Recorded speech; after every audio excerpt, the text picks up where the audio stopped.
Good evening, buenas tardes. Before I call the meeting to order, I'd like to remind our public that if you would like to address the board this evening, there are yellow forms at the entrance back there, and you fill them out, and then you turn them in to Ms. Delgado down here if you'd like to address the board.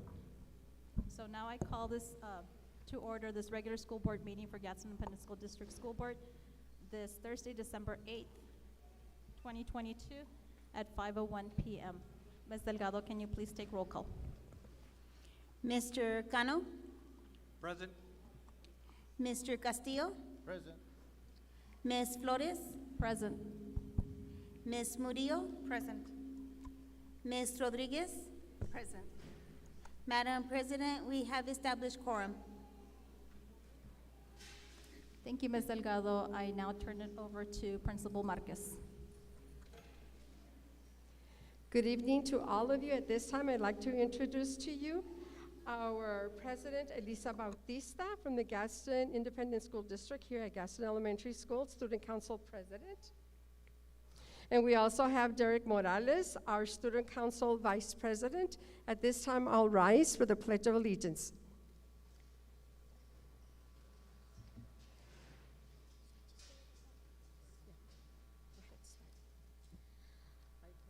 I pledge allegiance to the flag of the United States of America and to the republic for which it stands, one nation, under God, indivisible, with liberty and justice for all.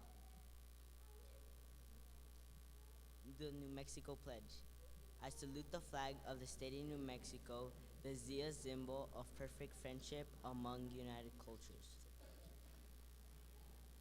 Thank you.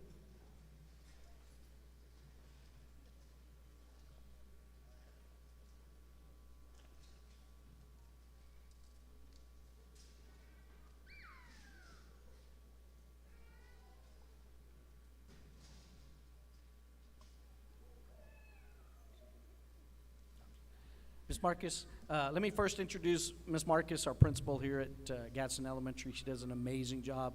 And let me thank the Gadsden staff for our lunch or dinner that they provided and let you know that we really appreciate it. Ms. Marcus? Madam President, board members, Superintendent Dempsey, and distinguished guests from Gadsden Elementary School and the Gadsden District, welcome to Gadsden again, the land of the tigers. Today, you will be seeing our folkloric dancers. Our first group is going to be kinder to third grade. They will dance Un Poco Loco from the Disney movie. Second group will be fourth to sixth grade, dancing Jarabe Tapatío. And third group will be fourth to sixth graders. They will dance La Culebra. I would like to take the time to thank Mr. Dempsey and our bilingual director, Ms. Maracena, for their support in the arts at this time. And they have been choreographed by Ms. Blanca Sainz, Ms. Norma Corral, and Ms. Celeste Roque. Board members, we have these seats ready for you.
Parents, I would like to thank you very much. This concludes the folklórico dancers, and we will continue with the board meeting. Señores y señoras, gracias por venir con nosotros. Esto concluye el proyecto que teníamos para ustedes y seguiremos el semestre que entra, y el semestre que entra también van a poder tener una spring program otra vez, ¿ok? Gracias. Los invito a que se queden al board meeting si gustan. Mr. Dempsey, this concludes our program. Thank you, sir. Thank you, Ms. Marcus.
Thank you once again, Principal Marquez and Assistant Principal Cervantes, for your hospitality and for the performance. They were beautiful.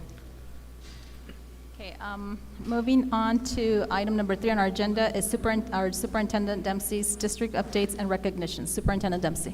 Madam President, board members, welcome this evening. Ms. Marcus, again, thank you. Your students are wonderful, and we really enjoyed the entertainment. Our first item is a recognition of our Gadsden ISD Winter Festival, and Mr. Beach is going to help me with this item. If you came in prior to the board meeting, though, playing on our screens, and we had audio with it as well, were several minutes of the concert, the Winter Festival that occurred, I believe, last week? Last Thursday. And from all accounts, very well attended, which is part of the reason we couldn't have another showing, because I couldn't fit all of what happened at Santa Teresa Cafeteria into this cafeteria. So, Mr. Beach. Thank you, Mr. Dempsey. Madam President, board members, thank you for the opportunity to be here this evening. Yeah, last Thursday night at Santa Teresa High School, we had the annual Winter Festival, something that's been going on for several years, and we augmented it this year by allowing some other musical groups to join us. And the Santa Teresa Middle School Band performed, the Santa Teresa High School Band performed, the Santa Teresa High School Flags performed, the Gadsden High School Choir, and of course, if you saw in the video, really the highlight of the evening was the elementary choir. About 80 students from 7 different schools. We had schools represented from Sunland Park in Santa Teresa, Chaparral, Yucca Heights, Anthe, Barreno, and North Valley. And I want to thank those teachers for working very, very hard to put that together. Miss Musurea, who's the music teacher at Sunland Park, been there for many, many years, she really kind of spearheaded that, and it was very successful. We're grateful for that. She was the one that put the music together. She passed it out. She got it to other directors, got them rehearsal tapes for the music. So she really gets all the credit for that choir. We also had a new wrinkle this year. We had some art displays. And if you saw, there were several places. The Santa Teresa High School Art Department actually decorated the stage for us in a winter scene. It was very nice. And then they also had displays from Santa Teresa High School Art Department, as well as Riverside Art and Gadsden High School or Middle School Art. So I appreciate those people. We're hoping to open that up next year, make this a big event where all the art departments have some sort of display, and we can get more music groups to perform, and just turn it into a huge district event. I think it was very successful. We had 300 chairs set up in the cafeteria, and we added probably another 100. And still, I don't know if you saw the video. Mr. Connor, you were there, so you can attest to it. It was a nice audience, a big audience, and they appreciated what the kids have been doing.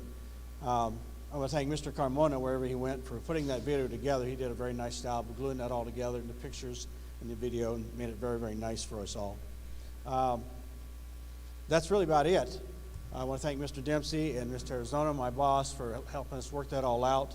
And like I said, we're hoping to turn this into something huge next year, and maybe we have to go to all 3 areas of the district. You know, go to Chaparral for an evening, go to Gadsden for an evening, back over here at Santa Teresa, wherever we can do it. We want to make sure that we can recognize the students, their hard work, and I want you all to realize that there's a lot of incredible music potential in these students, in art, in theater, and drama. We appreciate your support and know that we're going to get things going and push these kids to do their very, very best. So thank you. Thank you, Mr. Beach. We sure appreciate all your work. Okay, our next item is Ms. Suggs is going to help me. This is a Santa Teresa High School Computer Science, and they participated recently in the Governor's STEM Challenge. Ms. Suggs? Yes, that is correct. Good evening, Madam President Flores, board members, and Superintendent Dempsey.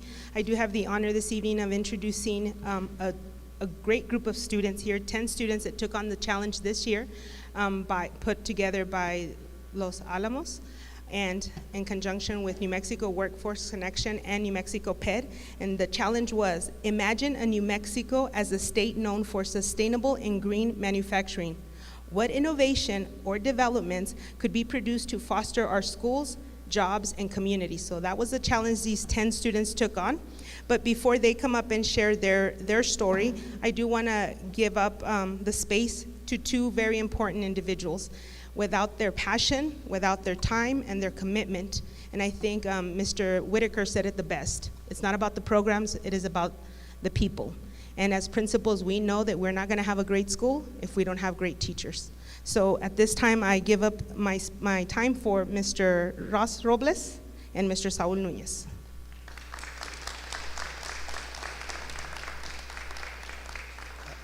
Good evening, Madam President Flores, board members, and Superintendent Dempsey.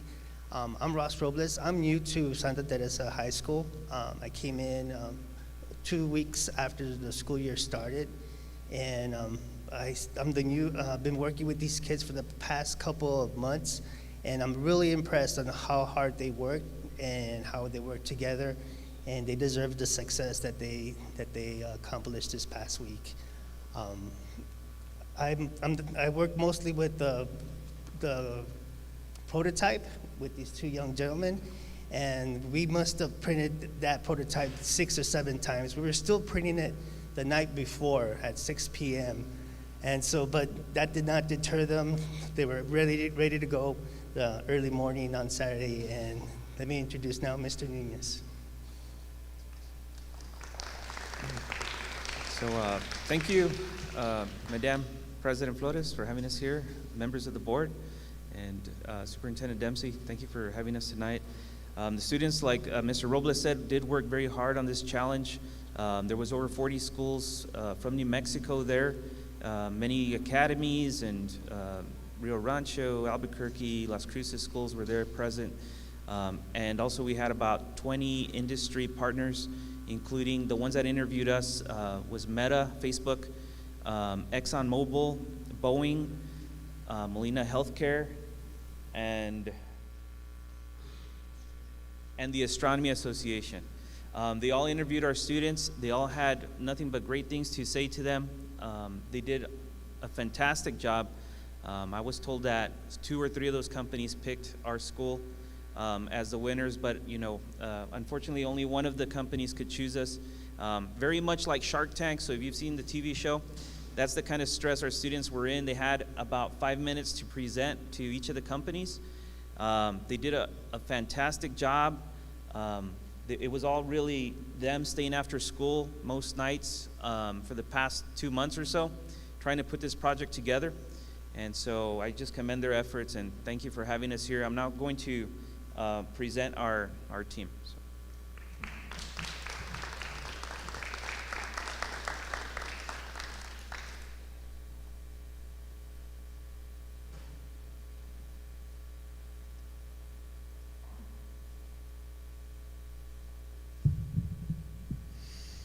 Good evening. We are the STHS Governor STEM Challenge Team. I am Abraham, and now our team will introduce themselves. Hello, I'm Yuvia. Hello, I'm Frankie. I'm Gadsden. I'm Jordan. I'm Christian. I'm Caitlin. We are very honored to be here today to introduce and present our product called Aqua Energy. Our group has been set out to address the issue of inadequate water efficiency. In other words, we aim to encourage water usage that provides a more sustainable source of energy. It is common for people to take for granted the availability of usable water, despite the fact that it is not always given. It is more important to note that hydropower has been used for many years. However, it has not been implemented in industries and homes. Dams are now less reliable and are in need of multi-million-dollar renovations and maintenance. But with our innovation, homes and businesses can harness their own power from as little as $5. Water usage is inevitable, and our research found that schools approximately use 15,000 gallons of water per day. We also found that hospitals use up to 350 gallons of water per day. With this abundant amount of water being used, we believe that Aqua Energy will prove to be highly beneficial to not only communities, but also industries. Our product, Aqua Energy, was designed with water efficiency in mind so that we can provide industries an additional source of energy as they're using their water. With this increase of efficient water usage, it will allow industries to run at a lesser expense. The estimated cost of our prototype was at around $5. Our prototype features a small DC motor which shaft is propelled by a small plastic PLA turbine encased in a plastic PLA housing. It's critical to know that Aqua Energy can be industrialized with the estimated cost of $500. With the appropriate equipment, such as by utilizing an alternator in exchange for the DC motor and utilizing a fiberglass turbine in exchange for the plastic turbine, and utilizing a plastic fiberglass housing would increase the energy production of Aqua Energy. Our product introduces a simpler method to use water efficiently. We believe that with this small implementation, many homes and buildings will benefit from the energy they get from Aqua Energy. However, this is not the end. There's many possible future uses for Aqua Energy. One major example is that we could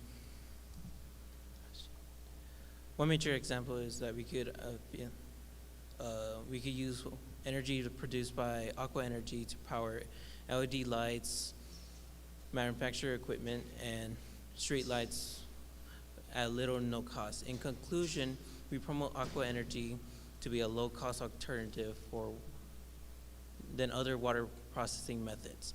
This will help us alleviate our energy crisis and give Aqua Energy a new, efficient level. We are encouraging you to join us in our pursuit of promoting responsible, efficient water usage. The benefits of this device are abundant, and it is our hope that with this implementation, we'll have a wide range of applications. We have strong faith in our product and its ability to perform the tasks listed. We are excited to, we ask that you place your faith in us as we strive to implement our product wide-scale use. We would now like to demonstrate our product if that's okay with you all.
And we have our motor over here, which is a small DC motor, and it doesn't produce a lot of electricity, but with better equipment, we can increase the wattage output.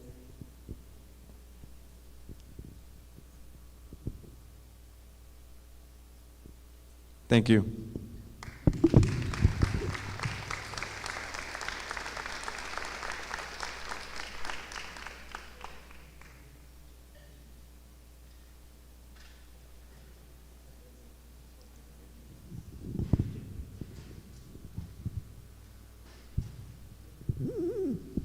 Thank you, Principal Suggs.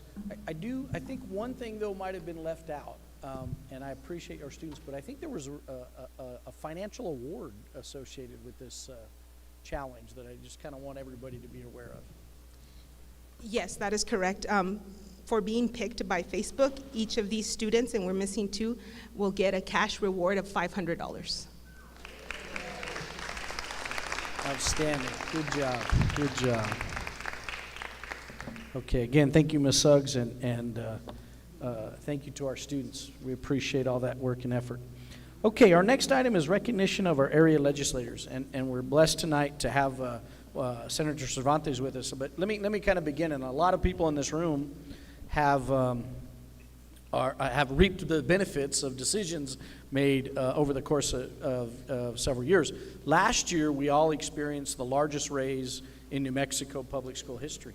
And our area legislators were a part of that and supported it very much. That's one example, but I will promise you, I've been in Santa Fe for many years now. Every year they're talking about public education. They're talking about how to improve that system, how to support it. And I think this was an opportunity tonight to just pause for a minute and recognize them for their hard work and let them know we appreciate all that work that they do and the time away from their family. This one's a long one coming up for them, and so a lot of time away from their family. I don't know if our board members would like to say anything to Senator Cervantes. Well, I am extremely honored, Senator Cervantes, that you're here. I did meet you, was it last year at Santa Fe?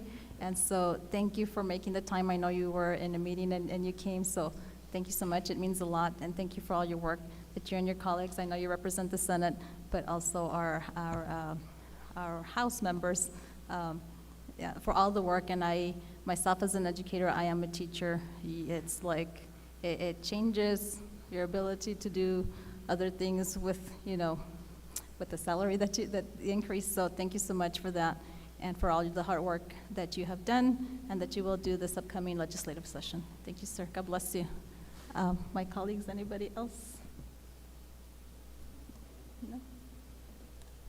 No? Okay. And I believe, Senator, they have a plaque for you, if Ms. Murillo or yes, President so Flores. we will present it to you, but I do want Ms. Murillo, Mrs. Murillo, if you can share who created the plaques. That's very important. Yes.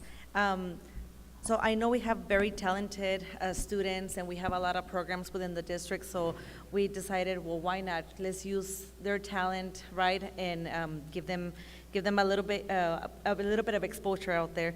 So this is from Mr. Rincon's from Santa Teresa High School class. And it says, Distinguished Service Award presented to New Mexico State Senator Joseph Cervantes on December 8th, 2022, on behalf of Gadsden Independent School District, in recognition of your service and dedication to Gadsden Independent School District. You are appreciated. What I really like about this plaque, and makes it very unique, is that in the back, there's the Santa Teresa High School name and their little logo, and the name of the students that created each plaque. So I think that makes it a little bit more special. Thank you for your service, sir.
you again.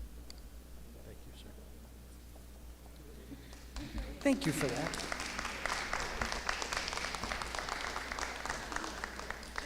And Madam President, board members, I think it's also important to mention that we have 3 other area representatives, Representatives Madrid, Lara, and Gallegos. They all 3 unfortunately couldn't be here with us this evening. We'll make sure that they get these plaques. But we appreciate their work and effort. And it really is truly, when you see these individuals in Santa Fe and they're gone like upcoming long legislative session, it's really difficult. They wrestle with some very hard decisions, and they have to balance the needs of public education, human services, Department of Transportation, public safety. There's a lot of areas. We look at one side of it because we're in public education, but we have to remember they have a lot to balance, and we appreciate their work and effort. So thank you. Okay. Next item is the recognition of Gadsden ISD board members. So just recently, last week at the New Mexico School Boards Association's annual conference, there were several school boards recognized across the state of New Mexico. And those of you that aren't aware, there's 89 school districts in New Mexico. So there's 89 school boards in New Mexico. 7 of those 89, all 5 members received a minimum of 20 hours of training credit. And I'm really happy to announce that Gadsden ISD is one of those 7 school boards. So I want you to know that yeah.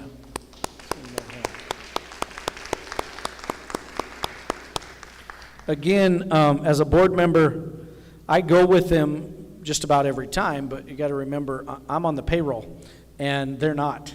And so they spend a lot of time away from their family as well, through training and understanding their role. And I emphasize, and sometimes it's hard to understand, but a board member's role is a very sometimes difficult position, because you're in a decision-making position in some things, but not a decision-making position in all things. And that misconception makes a little bit of a struggle, yet they're elected by their communities. And so it's they got to walk a fine line. The trainings try to help guide them through that and help them understand the important roles of them, such as policy and budget and those components. So I want the board to know that we all appreciate that sacrifice you make and the time away from your family to help us move forward. Without a strong board, we all know we can't do our jobs. So thank you very much for your time and effort. Yes, ma'am. Mr. Cano, I will owe you your certificates because I left them in my envelope on my desk, and my husband was supposed to bring them, pero se los debo, okay? But I've got your 2 pins and your certificates, sir. Congratulations. Thank you. Moving on to our next item, we have our student representative. This is Brianna Hernandez, who's a 10th grader at Alta Vista Early College High School.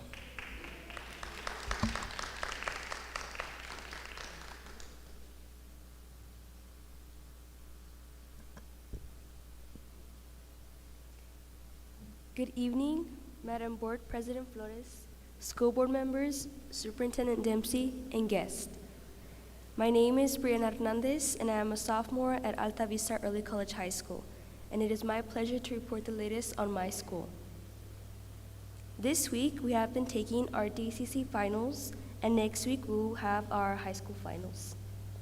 The Alta Vista media students will be competing in the Business Professionals of America Regional on January 10th at Arrowhead Park Early College High School.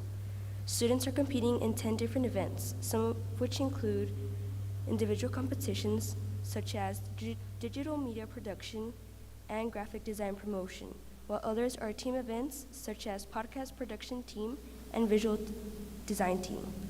We wish them good luck. Last month, seniors took their cap and gown pictures and had advising with DACC to select their classes for the last semester. Juniors continue their volunteering partnership with Berino Elementary. We would like to thank Ms. Carnavali again for the opportunity to volunteer on their campus and make a difference in the lives of young students.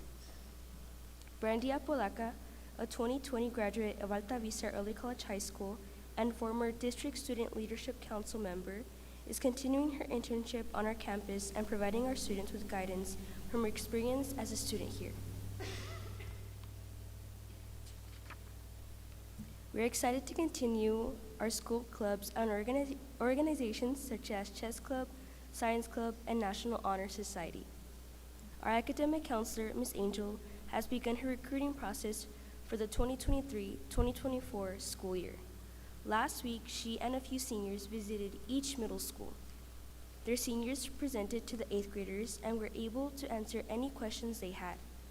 There were 216 students who signed up with interest in attending Alta Vista Early College High School. We had 76 from Chaparral Middle School, 69 from Gadsden Middle School, and 71 from Santa Teresa Middle School. The application process is online, and we have received 26 applications so far, 11 from Chaparral, 7 from Gadsden, and 8 from Santa Teresa.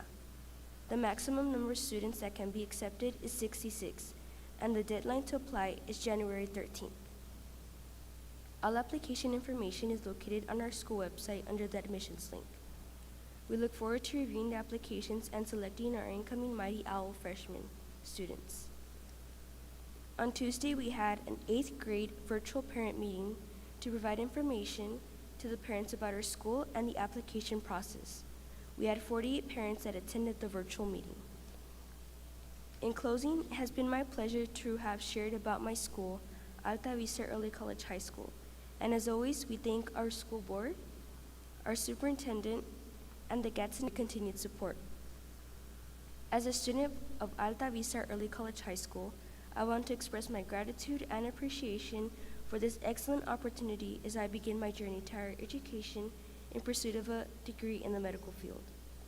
I am completing my first 2 courses at DCC, and they have helped me create good study habits and time management skills that will help me throughout my life. Thank you once again for your continued support.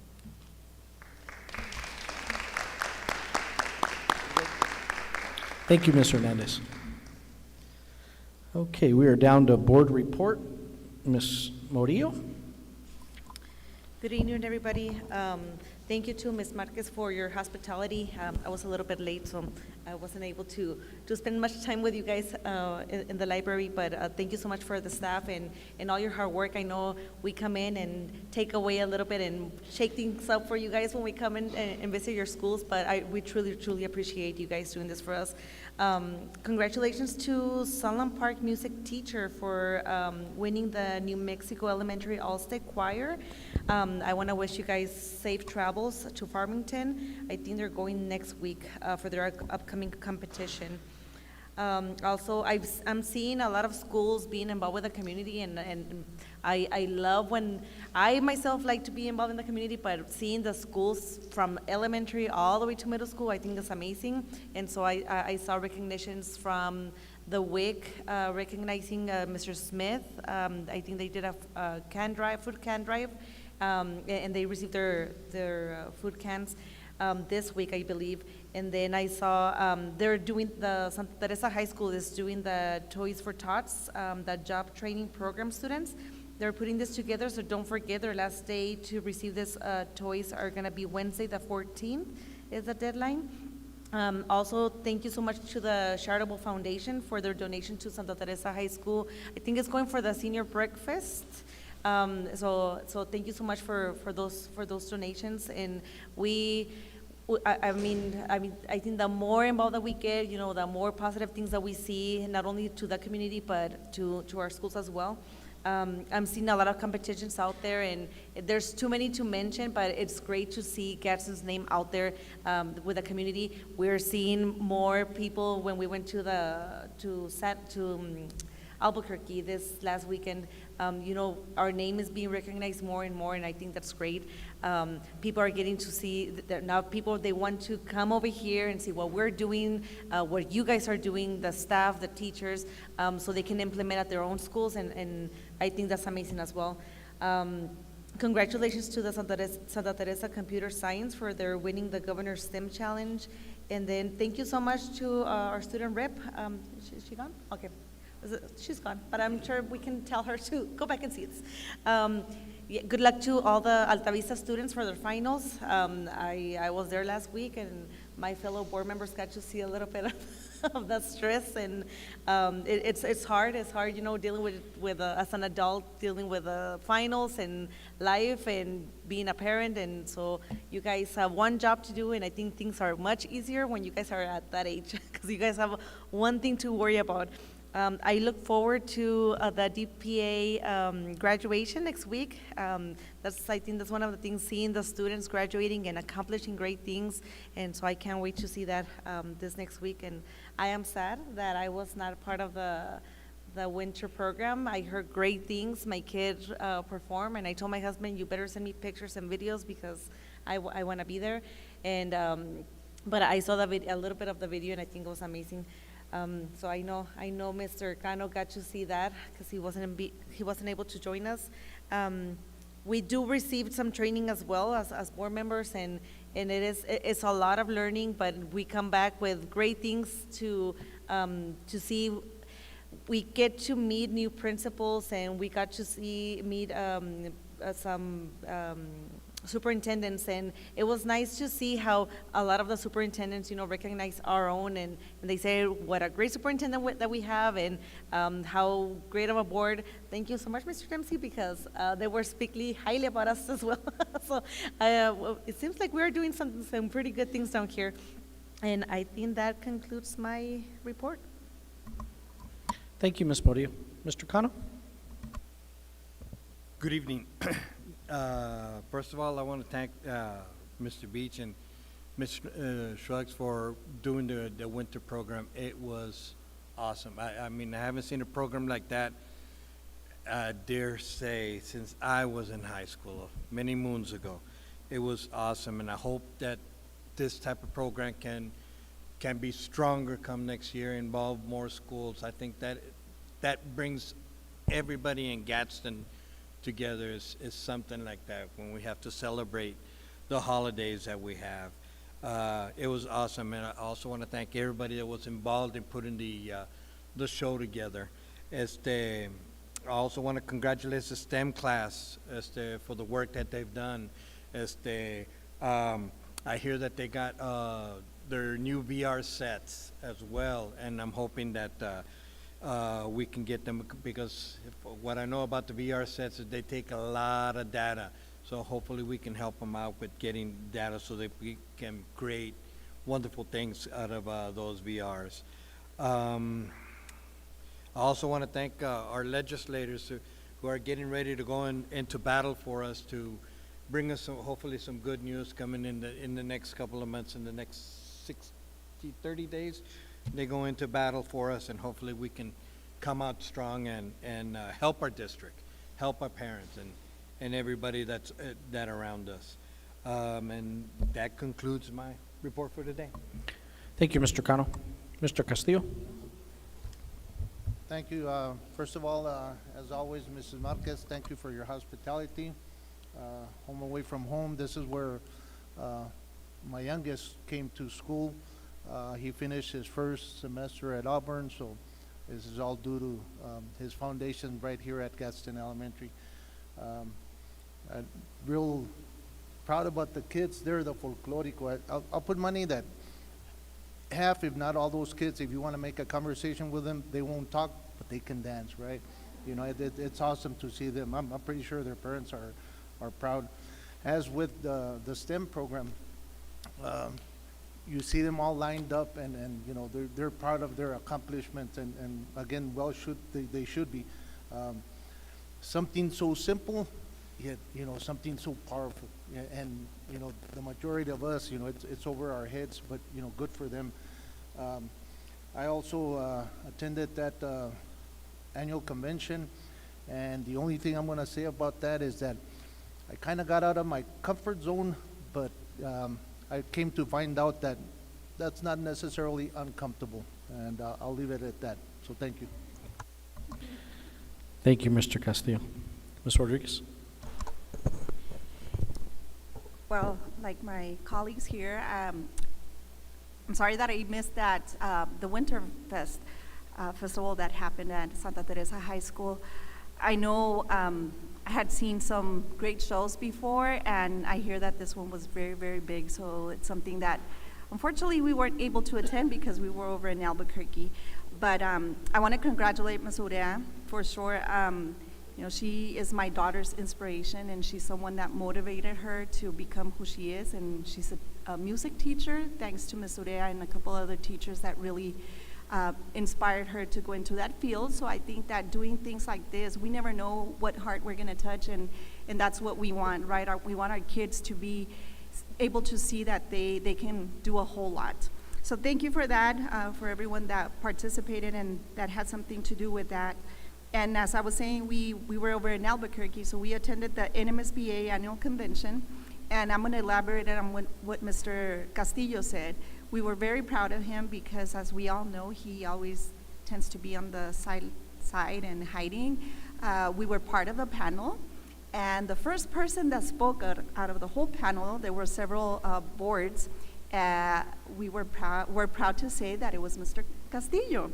So that's a great thing. I think it shows how we all want to grow, how we all want, you know, our hearts are really in making this district, you know, continue being what it is and making it better. There's always room for improvement, and although sometimes it might not seem that we're in tune, I think we all are. You know, like I keep saying, we are a team, and it's hard. It's hard to be on this side. As Mr. Dempsey mentioned several things, thank you for the recognition, but I don't think any of us, the 5 of us that are here, I don't think we're looking for that recognition. We're here to work, and we're here to support you in any way.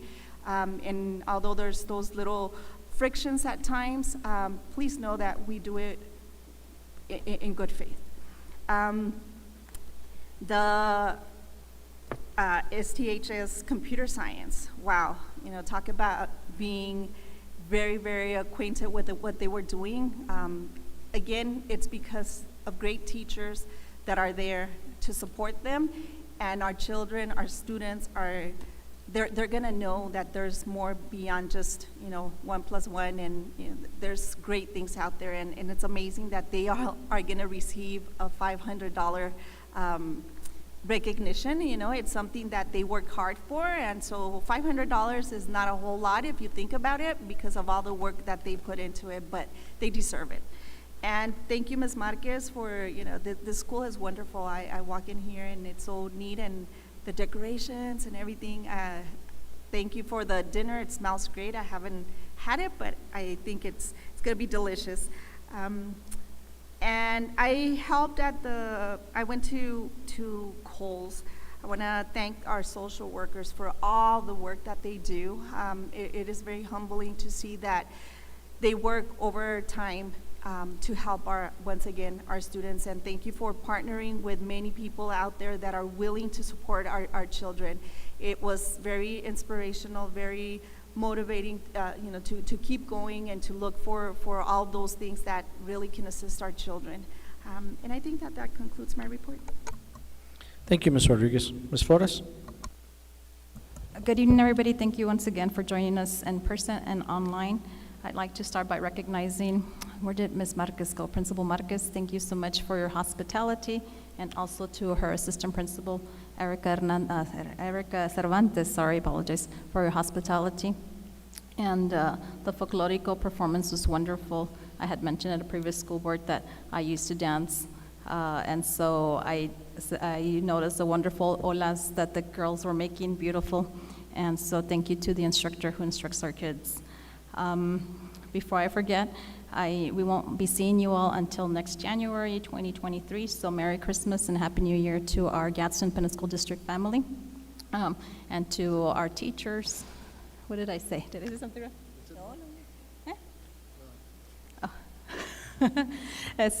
Yeah, so Merry Christmas, Happy New Year. I did also attend the NMSBA convention 2022, and so I'd like to thank NMSBA, Dr. Rendon. She works for Cooperative Educational Services, for inviting us to be part of that panel discussion. It was quite an experience, and I enjoyed it. And then also just wanted to report out that, you know, we did The first day is like you sit through presentations, through speakers. We did get to hear a very well-known researcher, Doug Reeves. Those of us who are educators recognize that name. And then we also had the opportunity to meet the National School Board Association president, Mr. Frank Henderson, very nice gentleman. He resides, I believe he lives in Kansas. And then, of course, we always have the opportunity, at least when I've attended our current New Mexico Secretary of Education, Kurt Steinhaus, he presented also. And then also we heard from the lovely Gwen Perea Ornament. She is the director of the Legislative Education Study Committee. So very informative information that was shared with us. And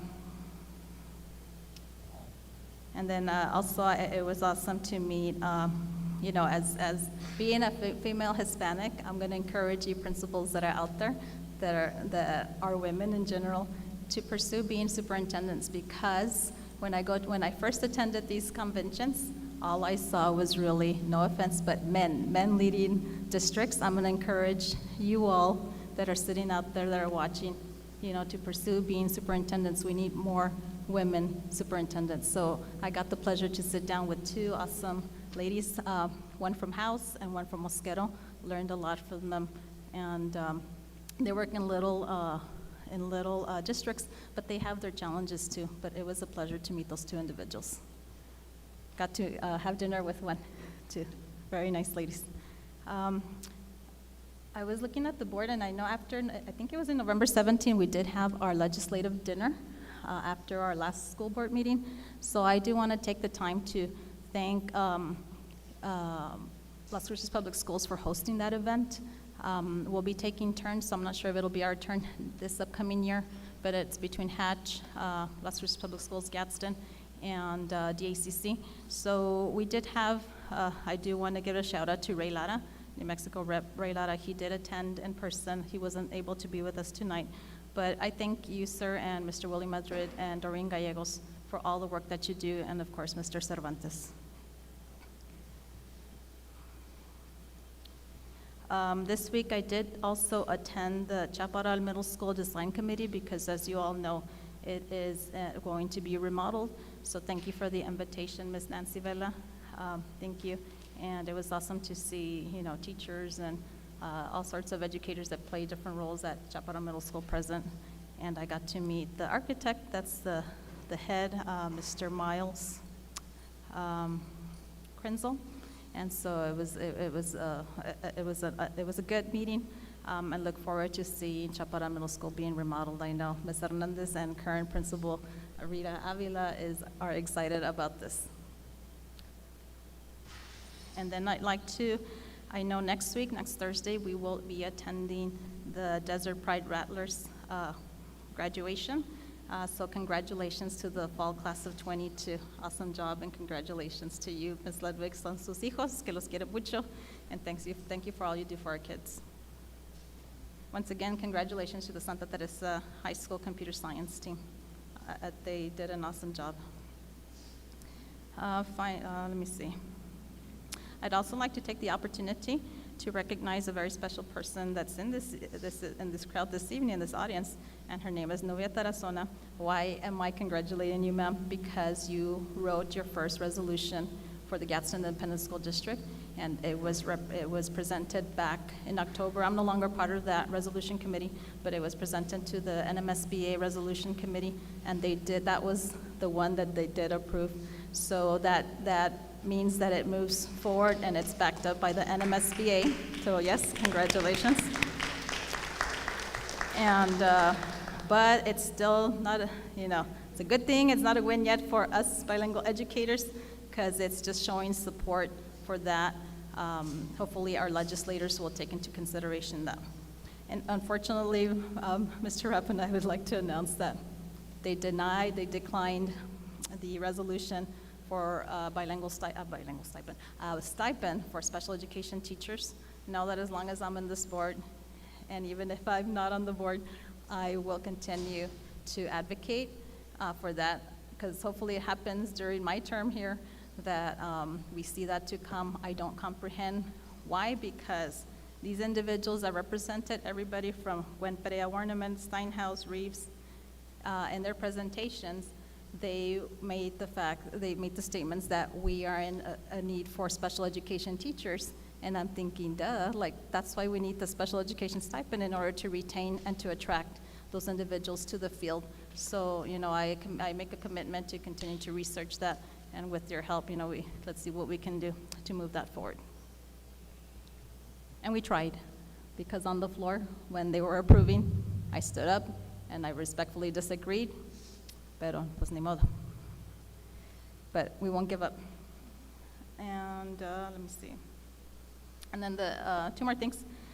Just a reminder to parents, I'm gonna steal this and see it and say it today. I always look at your remind, and why important right now is because I do have accounts for some of our schools, especially all of Chaparral. I have remind, and I know that they're using it to remind you to attend your kids' winter concerts. So, go out there and apoyen a sus hijos, support our kids.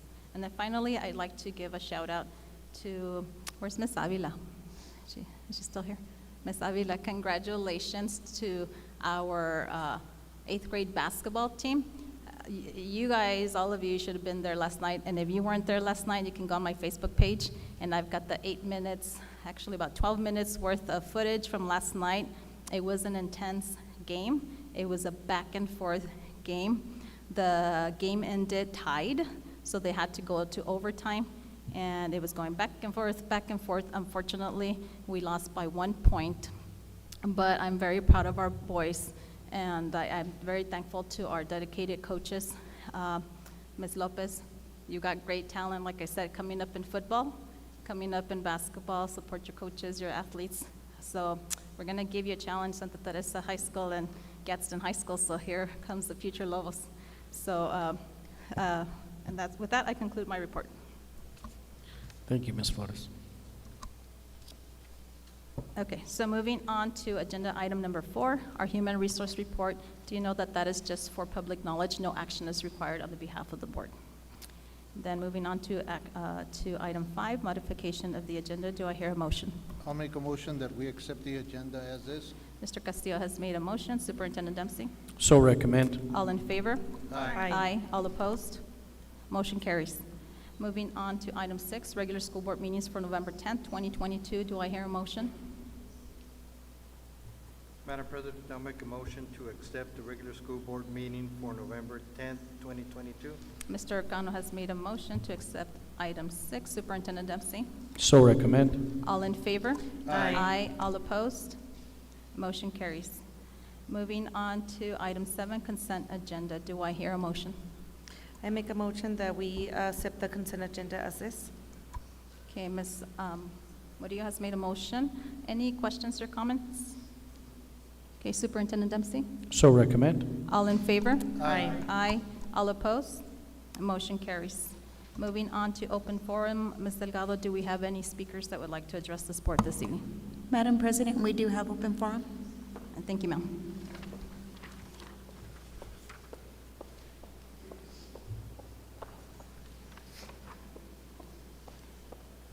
Okay, so we do have one speaker. Before I call the speaker to our podium, I'd like to remind the audience and our speakers that personal attacks upon board members, staff personnel, or other persons in attendance or absent by individuals who address the board are discouraged. Presenters are cautioned that statements or representations concerning others that convey an unjustly unfavorable impression may subject the presenter to civil action for defamation. Policies KE, KEB, KEC, and KED are provided by the board for disposition of legitimate complaints, including those involving individuals. And then just a reminder to our speaker that you will have 5 minutes, and Vice President Castillo helps me along with Ms. Delgado to monitor the time. Okay? So I now ask Analisa Gardea to please step up to the podium. And just a reminder, as you're walking here, Ms. Gardea, we are also, through the Open Meeting Act, we cannot respond to your questions.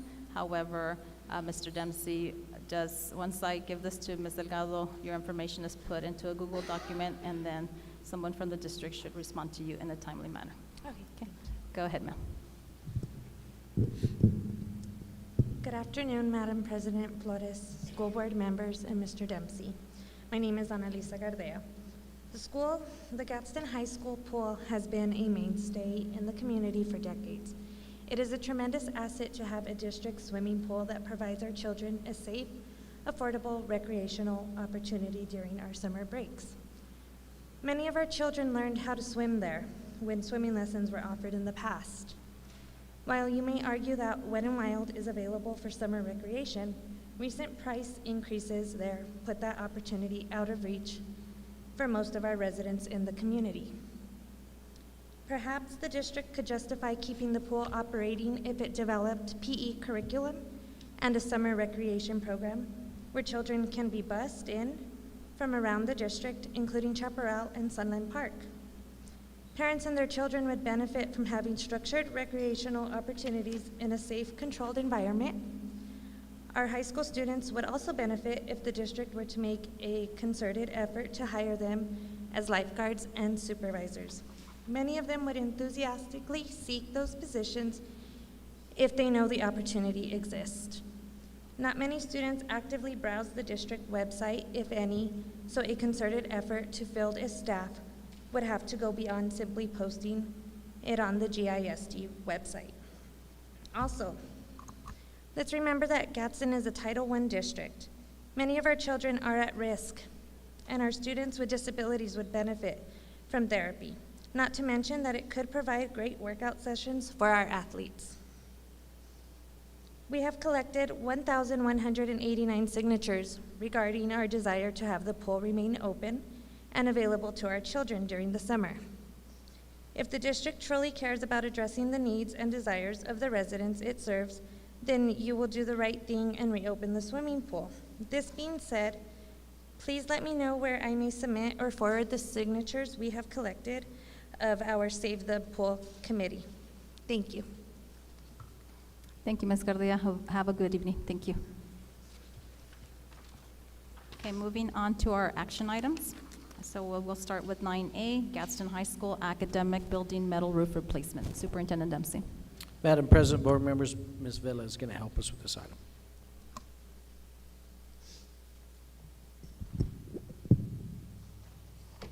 Good evening, Madam President, board members, Superintendent Dempsey. It's my pleasure to bring to you this time the Gadsden High School Academic Building Metal Roof Replacement Project for action. We received 3 proposals from 3 different contractors for this project. As you can see in the table from your attachments, the 3 contractors were evaluated, and City General Contractors was the one who got the most points with a total of 357 points. After reviewing all the proposals, the committee decided that interviews will not be needed. As per the final ranking, we recommend City General Contractors. Do you have any questions? Questions, comments, or concerns for Mrs. Vela? I don't believe so. So, do I hear a motion? I'll make a motion that we accept the Gadsden High School Academic Building Metal Roof Replacement. Mr. Castillo has made a motion to accept action item 9A. Superintendent Dempsey? So recommend. All in favor? Aye. Aye. All opposed? The motion carries. Thank you very much. Have a good evening.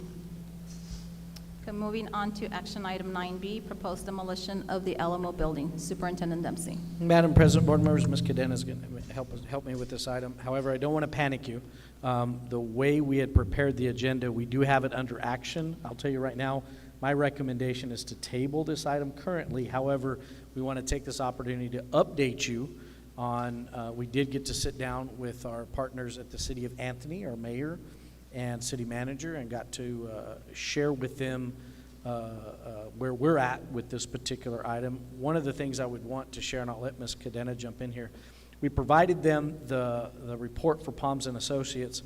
What I do believe I walked away with is an understanding is that their interest in the building, they'll probably do the same thing we're going to do, is demo it.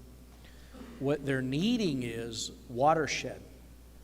They're needing land to create, because if you think about the landscape of where Anthony sits in that corner, that's one of the lowest points prior to Main Street. And so they would need a place, if there were a flood, to create, so, you know, in a very kind way, I'm going to say they want to dig a hole. And that would be our neighbor. And so, Ms. Cadena, I don't know if you Good evening, Board President Flores, board members, Mr. Dempsey. Mr. Dempsey's correct. They used the example of Adams Park. They just recently renovated Adams Park, and as you can tell, if you've seen it, Adams Park is in a pit because it acts as a ponding area as well.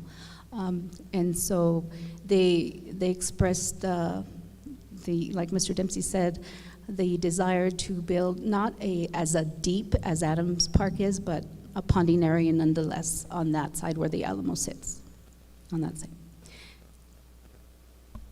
Any questions? Questions or Questions, comments? comments, Guidance?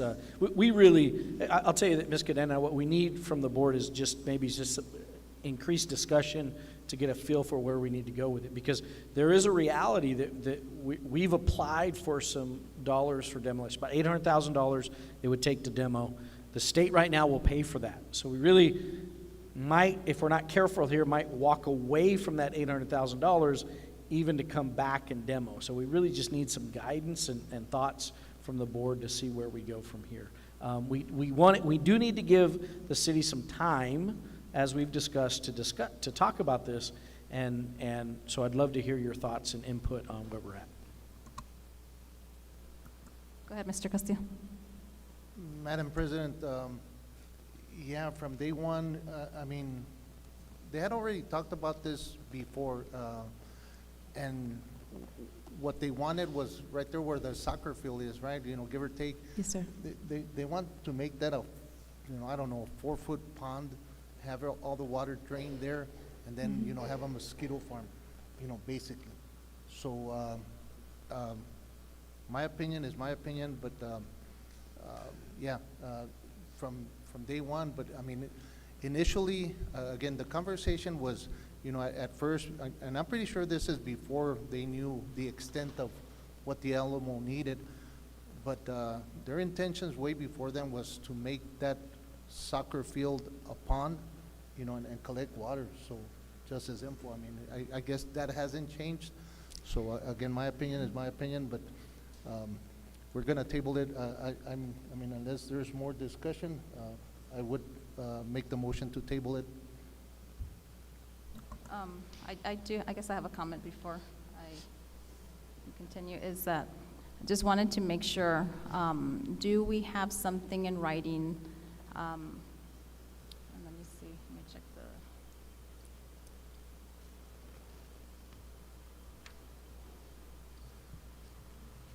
okay, so I was just checking the agenda, just to make sure there was nothing attached. Is there something in writing that proves to our constituents, specifically in the Anthony community, that the building is not a historical building? Because I have been receiving phone calls from constituents saying that it is a historical building, and why are we even considering demolition or whatever? And so can that document be provided somehow or stated on the web so that our community of Anthony, and then I've got also individuals who don't live in Anthony that went to that school and they have endearment for the building, and so they're asking me, Mrs. Flores, where's the proof that it is not a historical building?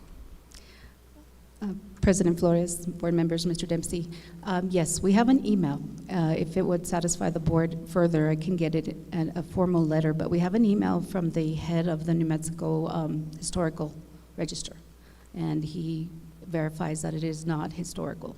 It is not considered historical and is not on the historical register, either the state or the federal. I guess I would request of that, if it's appropriate, to forward that to the board so that we can see it. And then how would you recommend, sir, to communicate that? Would that be posted just so that people can see this is the truth, this is fact?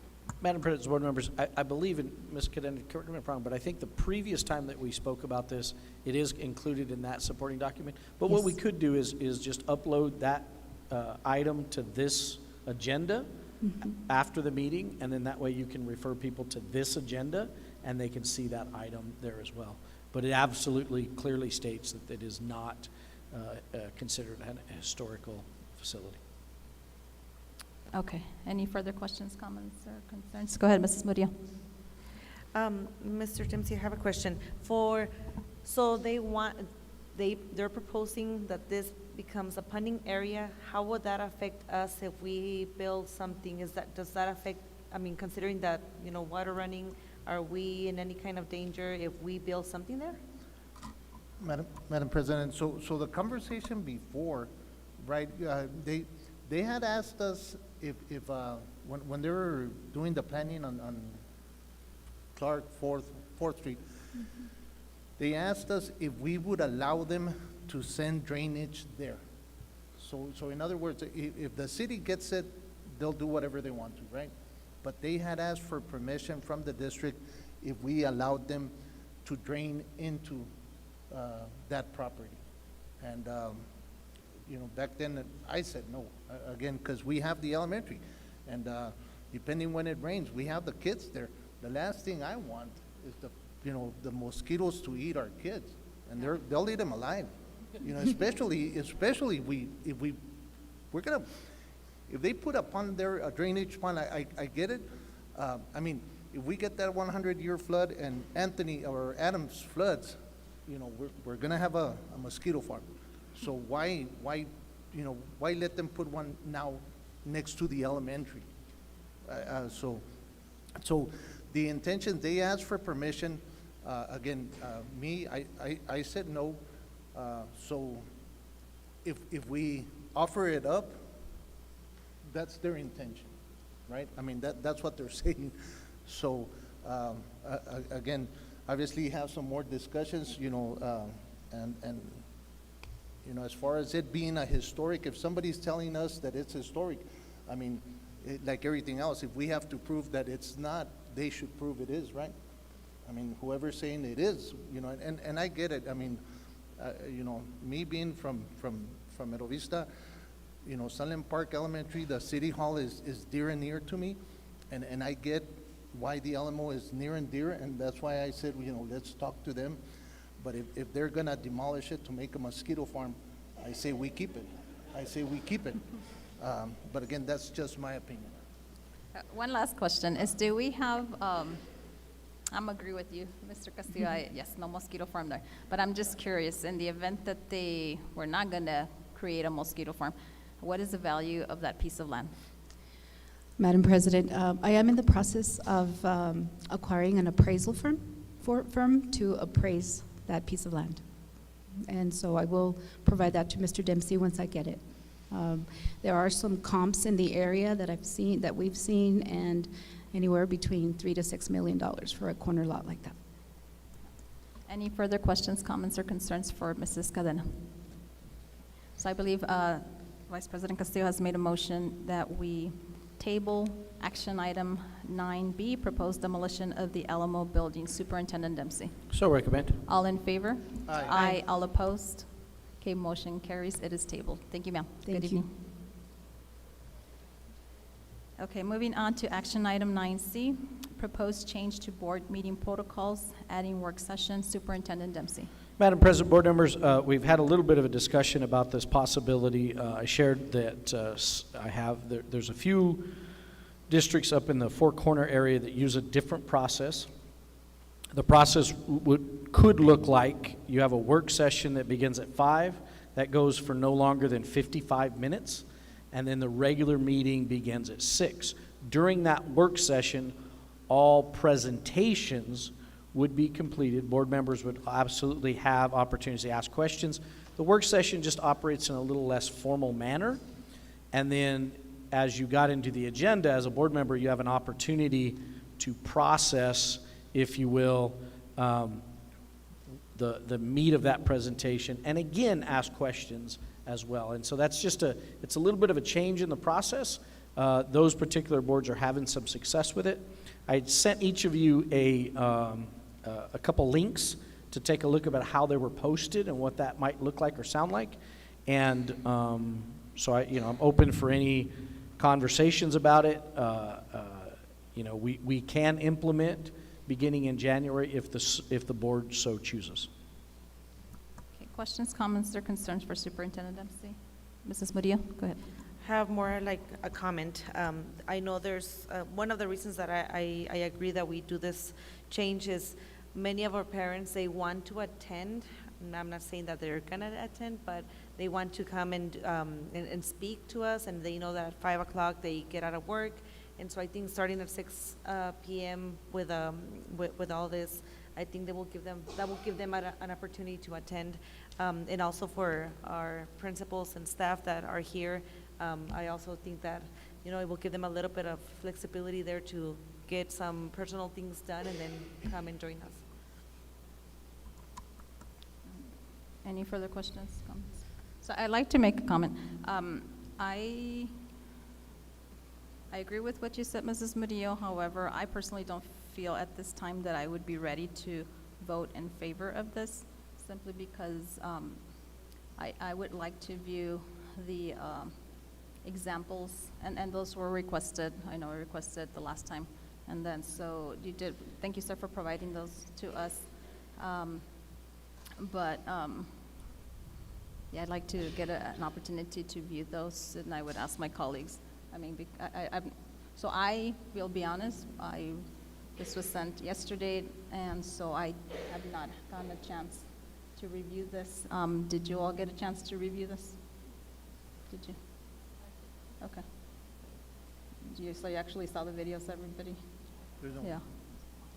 Okay. So I apologize. I didn't get to see them, and so I would not feel comfortable voting at this time. So, any further questions, comments, or concerns? Okay. So do I hear a motion?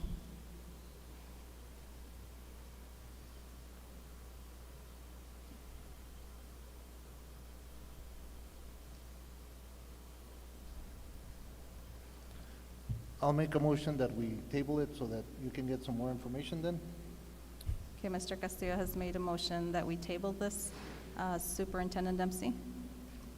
So recommend. All in favor? Aye. Aye. Aye. All opposed? Motion carries.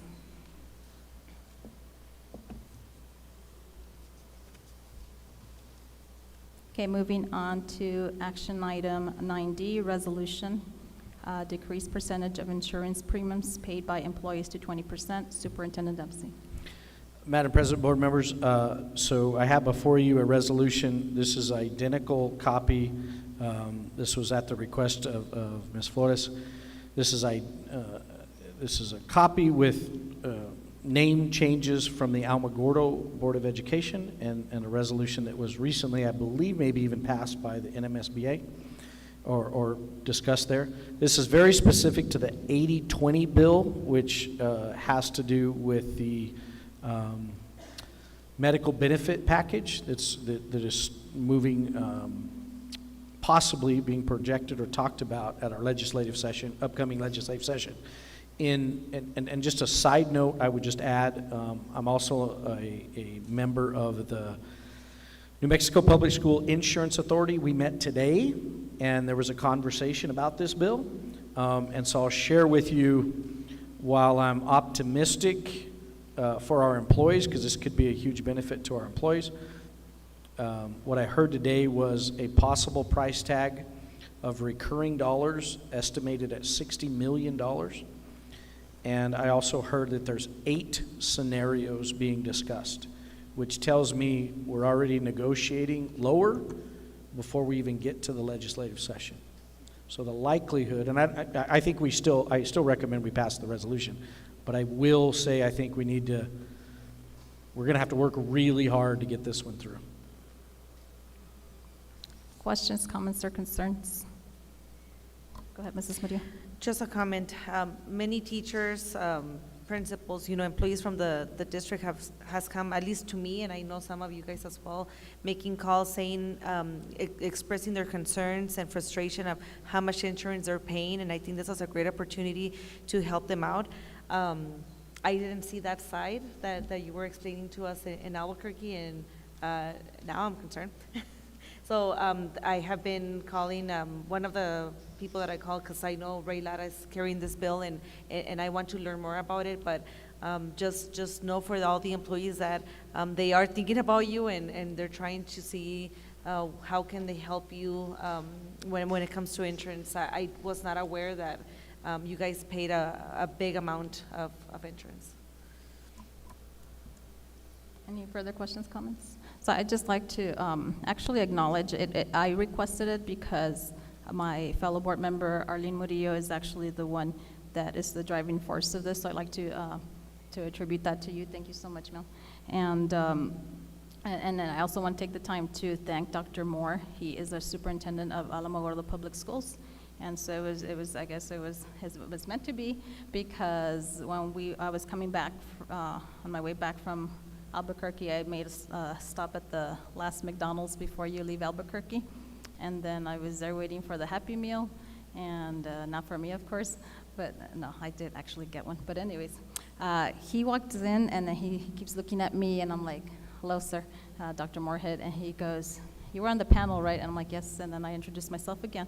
And so he did ask, he goes, who's the lady that pointed me out at the panel discussion? And I said, Arlene Murillo. And so he says, you all want that resolution? And I said, absolutely, sir. And so at that moment, he gave me his card. And so I want to thank him for doing that, for allowing us to use their verbiage and to just change our district. So I know this would help all employees, because we all know that we do pay a lot in insurance. So I hope this passes, but like Mr. Dempsey said, and we have conversations where it's gonna take a lot of work, simply because of the fact, like you were saying, like as employees, we have a choice of which coverage we want, whether it's Presbyterian, Blue Cross Blue Shield, and you have high, low option.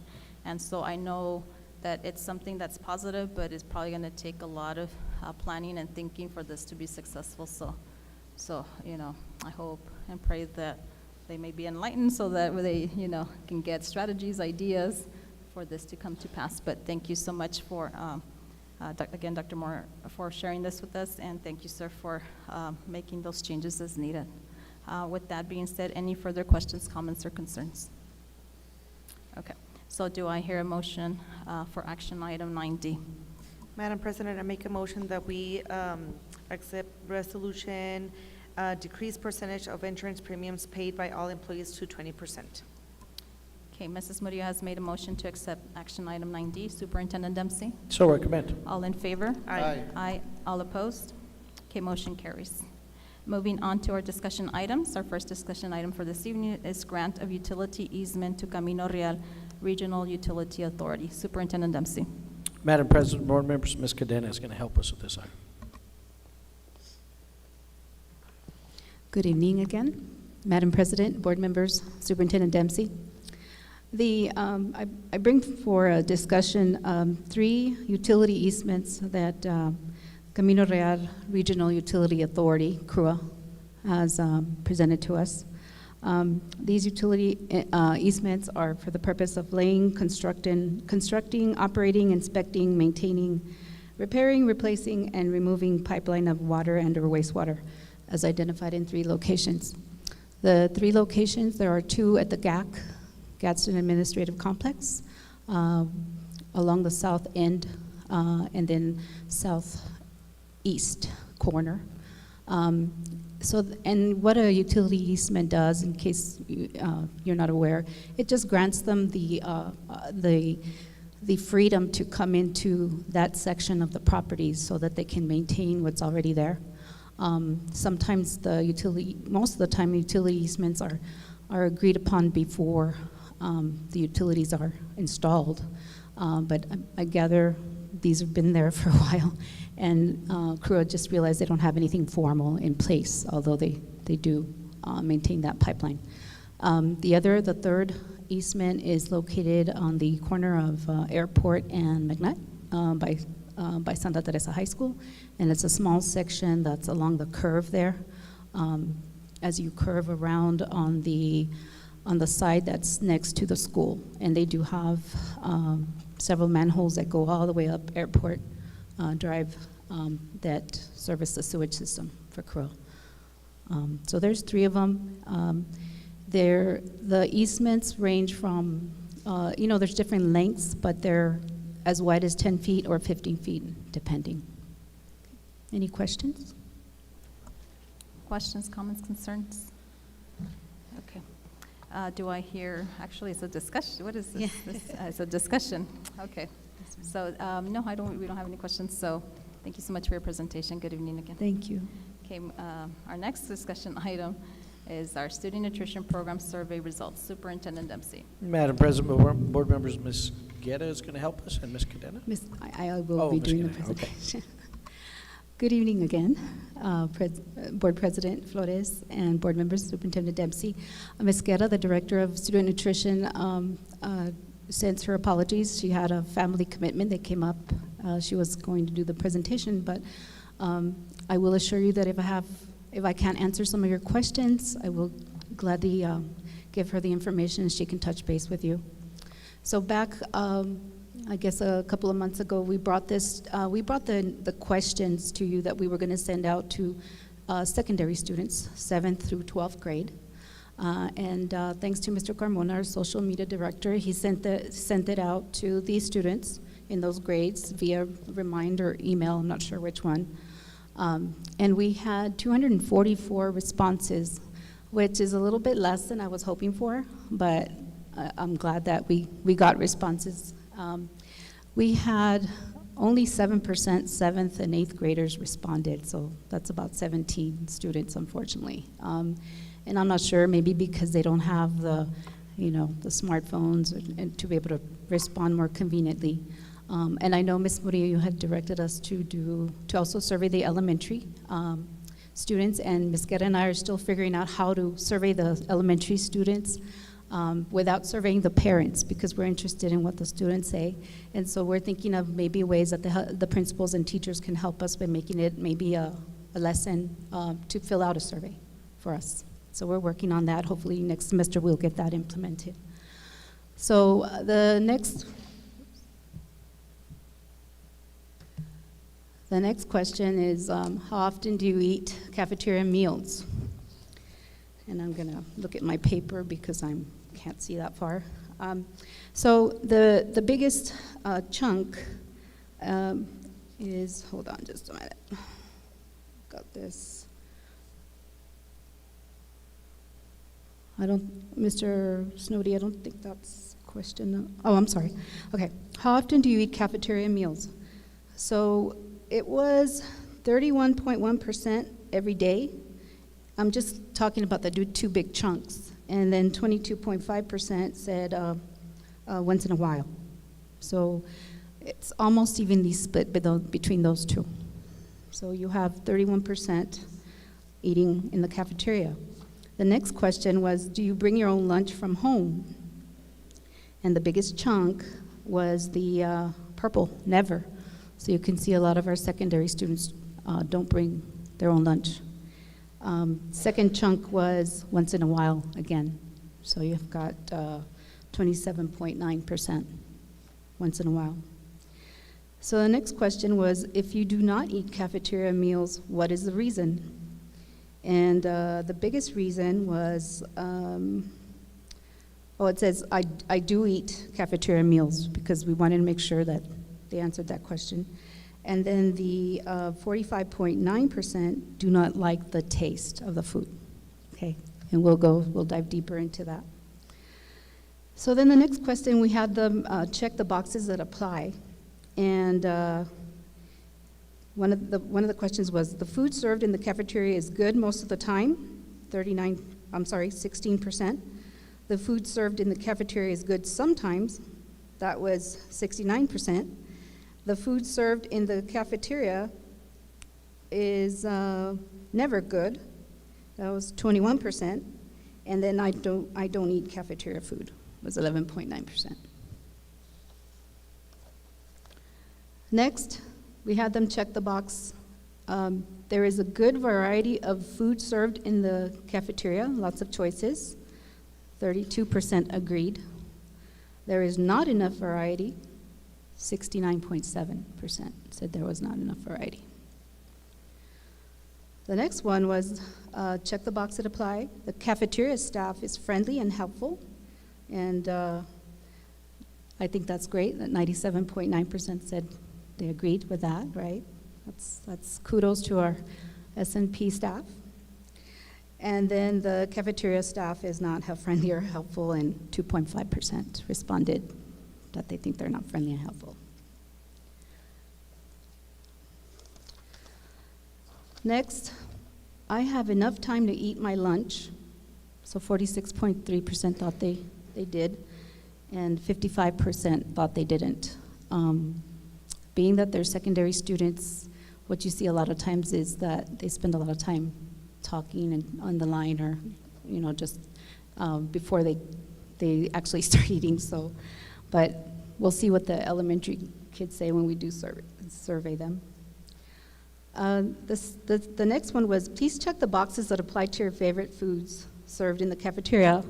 And guess what? The resounding winner was pizza. 70.1%, followed closely by the red chili pork pozole and the tajin fruit salad. So those were the top three. Peanut butter and jelly came pretty close, and so did the red and green chile enchiladas. The loser was the street tacos and the shepherd's pie, the fish tacos and shepherd's pie. I guess we're not shepherd's pie kind of people around here. And so, so then we had like a free write-in portion, and there's a lot of responses. I'm not going to go through all of them, but we did see trends. What is your favorite meal served in the cafeteria? And it was funny because, what is your least favorite meal? And again, the fish was not popular, okay? We're not seafarers around here. We had, and I think that's pretty much the trend, fish tacos, and then some people said pretty much everything, so, but I'm glad, I'm happy to send you all the survey responses if you desire to see what they said. Then when we get to the next question, what will you change about the meals served in the cafeteria? The resounding winner was, there's a trend, add more salt or add more seasoning / flavor, okay? So, but again, there's lots of answers. A lot of people said nothing. A lot of people said everything, So but we got a full gamut. So what I wanted to tell you is, let me see here.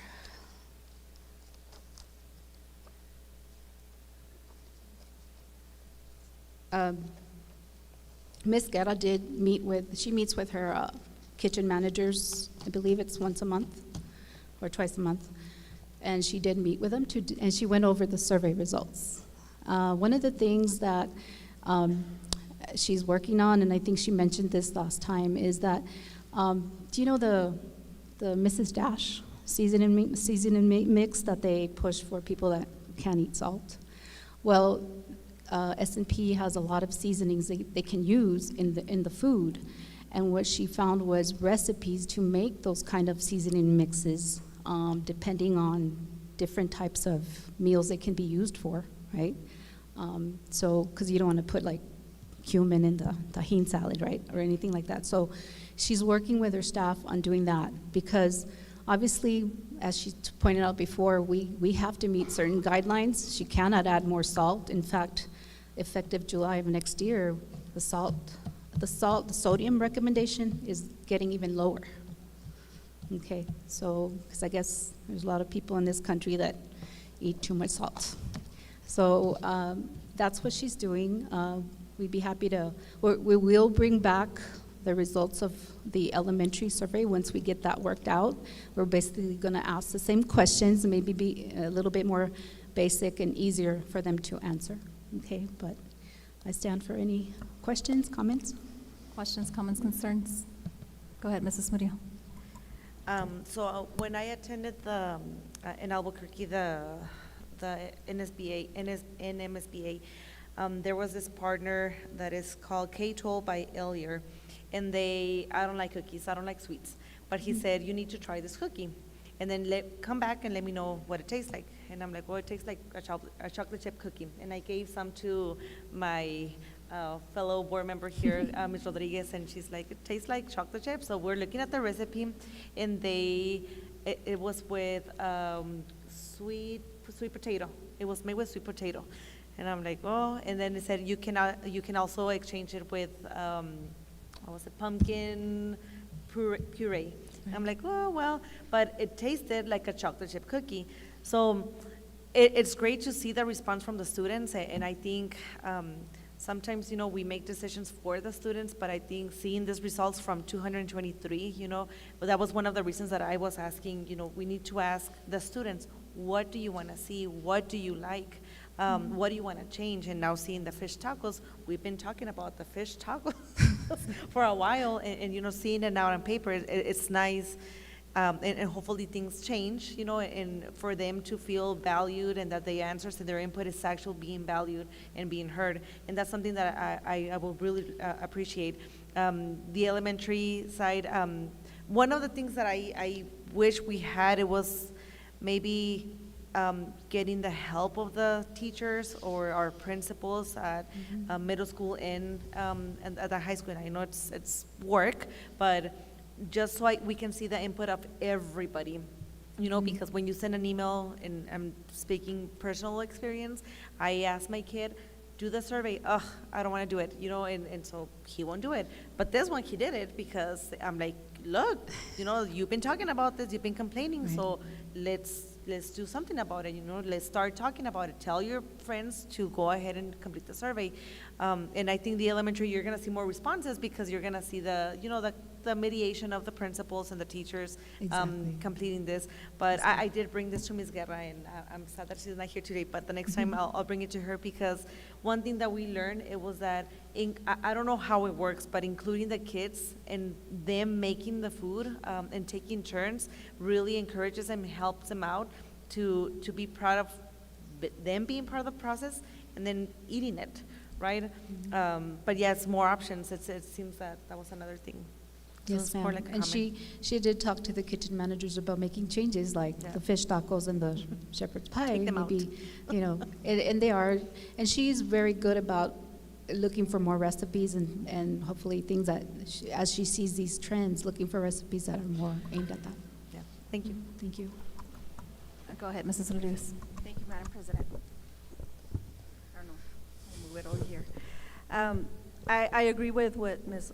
Murillo is saying. I think that validating what the kids are doing is very important, right? Now we have this data, but what are we gonna do with it?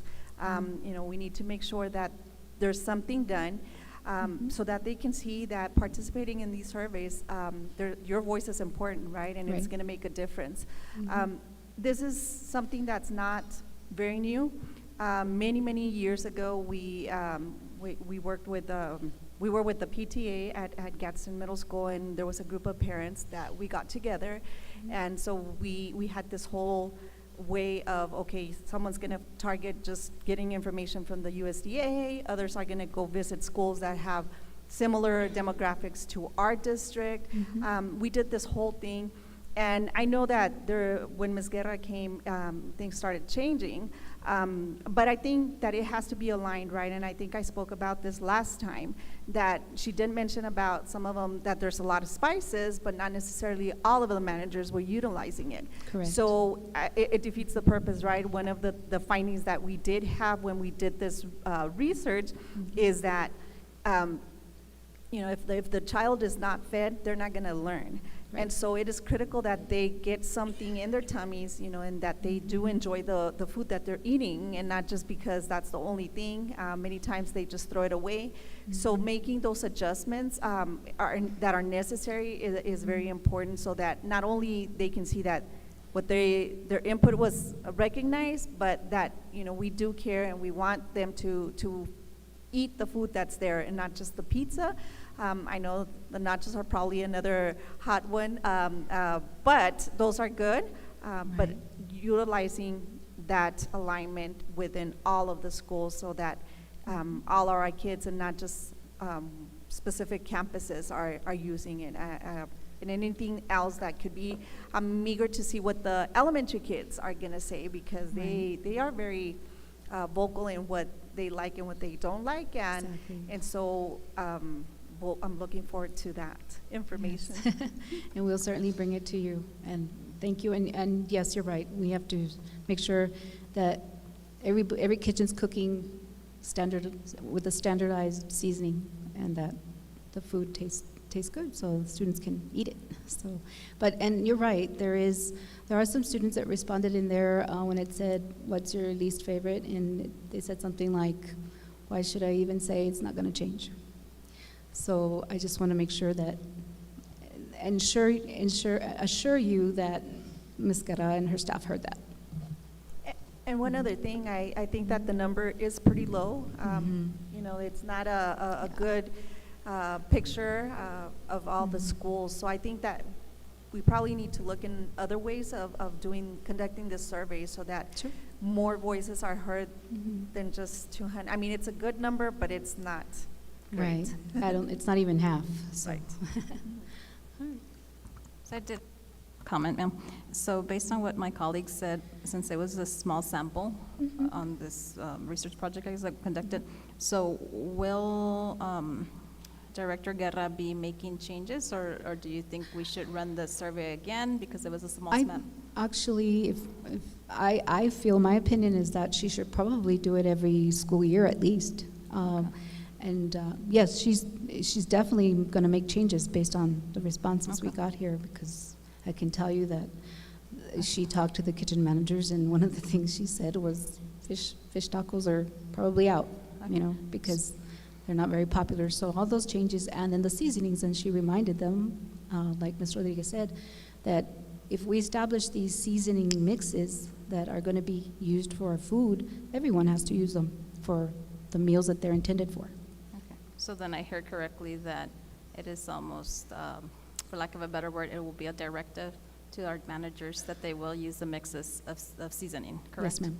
Okay. And then using the example of the fish tacos, so obviously that's something that's going to be phased out, but if I'm correct, you all store your food at the warehouse in freezers or refrigerators, so we probably have current ingredients to make the fish tacos, so we're not going to let that spoil, so that'll be, I mean, unfortunately, it might be served again until it runs out, or how will that work? It's probably something that'll be slowly phased out as we run out of stock. I don't know how much stock she has of fish. Okay. The reason she did say that they established serving fish tacos was for the Lent season, because we still have a lot of people that observe not eating meat on Fridays. Okay. So that was the reason. So she may answer it, and she may use fish in a different way. Maybe the fish tacos was the not appealing thing. Maybe fish prepared some other way. But Okay. Okay, thank you so much, ma'am. You're welcome. Have a good evening. You too. Okay. Yes, Mrs. Rodriguez just had one more comment, sorry. Just a comment, yeah. Thank you for saying that, because I think that that's one of the biggest issues, right? That many times we expect change immediately, and unfortunately, there's things that need to happen. There's a process, and so something that she mentioned, you know, there could be some in the warehouse. So just letting everyone know that we need to be patient and know that these changes are coming, but they have to be there's many things that need to be taken into consideration. So I just wanted to add that. Yes, thank you. And I do appreciate you all pointing that out. Thank you. Thank you, ma'am.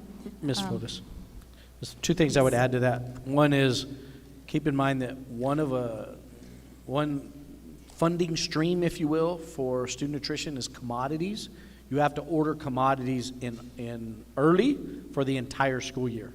So to the point made, you may not have them, but you've already ordered them and they'll come in. So it takes time to make changes to menus. And I just want to mention that, you know, we have a student nutrition director, Ms. Guerra, who literally, I believe, can walk into any cafeteria and make any meal that's on a menu. That's not true in every district.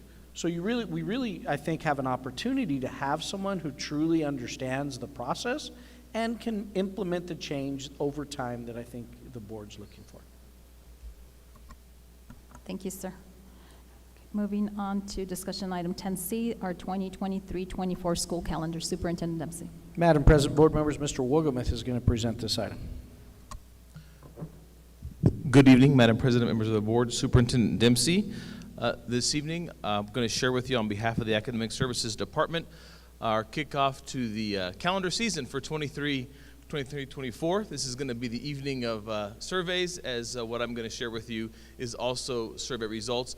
I did email you the results as well if you need a closer look. I may have to take this microphone and go mobile because my vision is at least 10% worse than when we did this last year.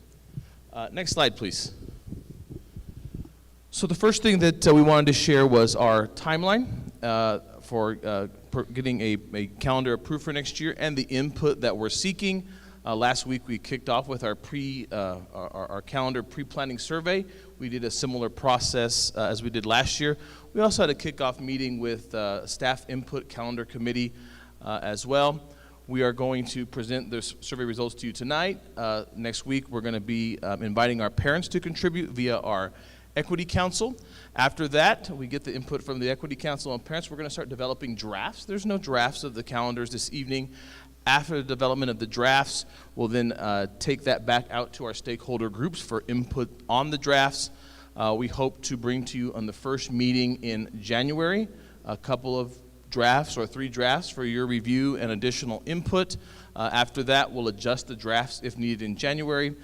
Late January, we'll have our voting on the drafts that are shared, and then we'll bring those results back to you for possible action.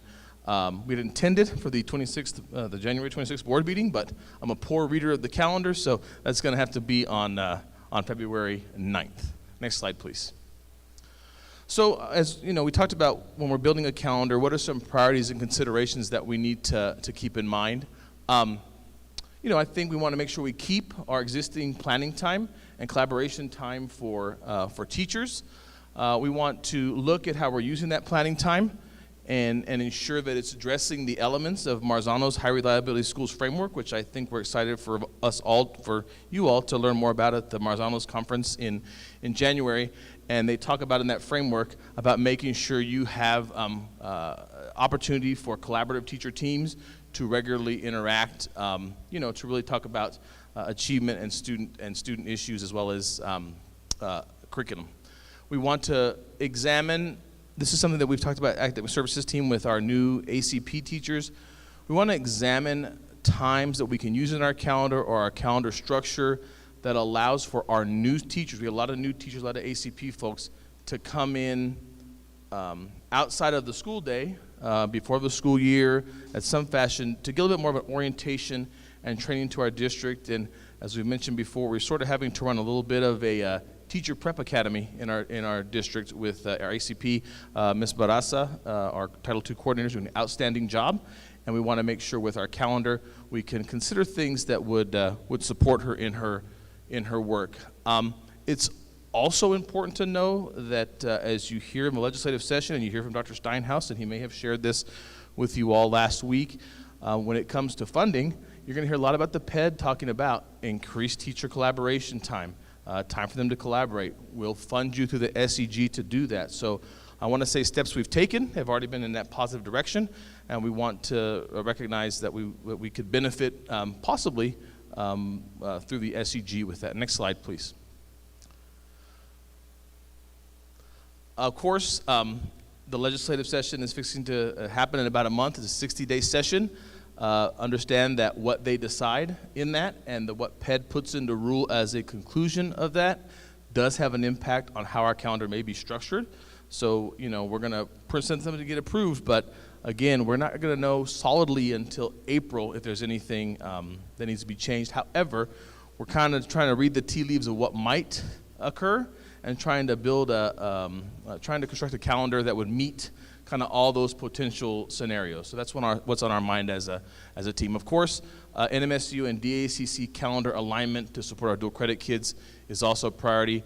Also looking at trends in calendars regionally, that's important because those have changed over time. So as a team, we always take a look at kind of what's going on in our region with calendars, because there's good ideas in there. Obviously, GISD Finance and HR need a review, as well as we're going to talk about now, our stakeholder results from the planning survey. Next slide, please.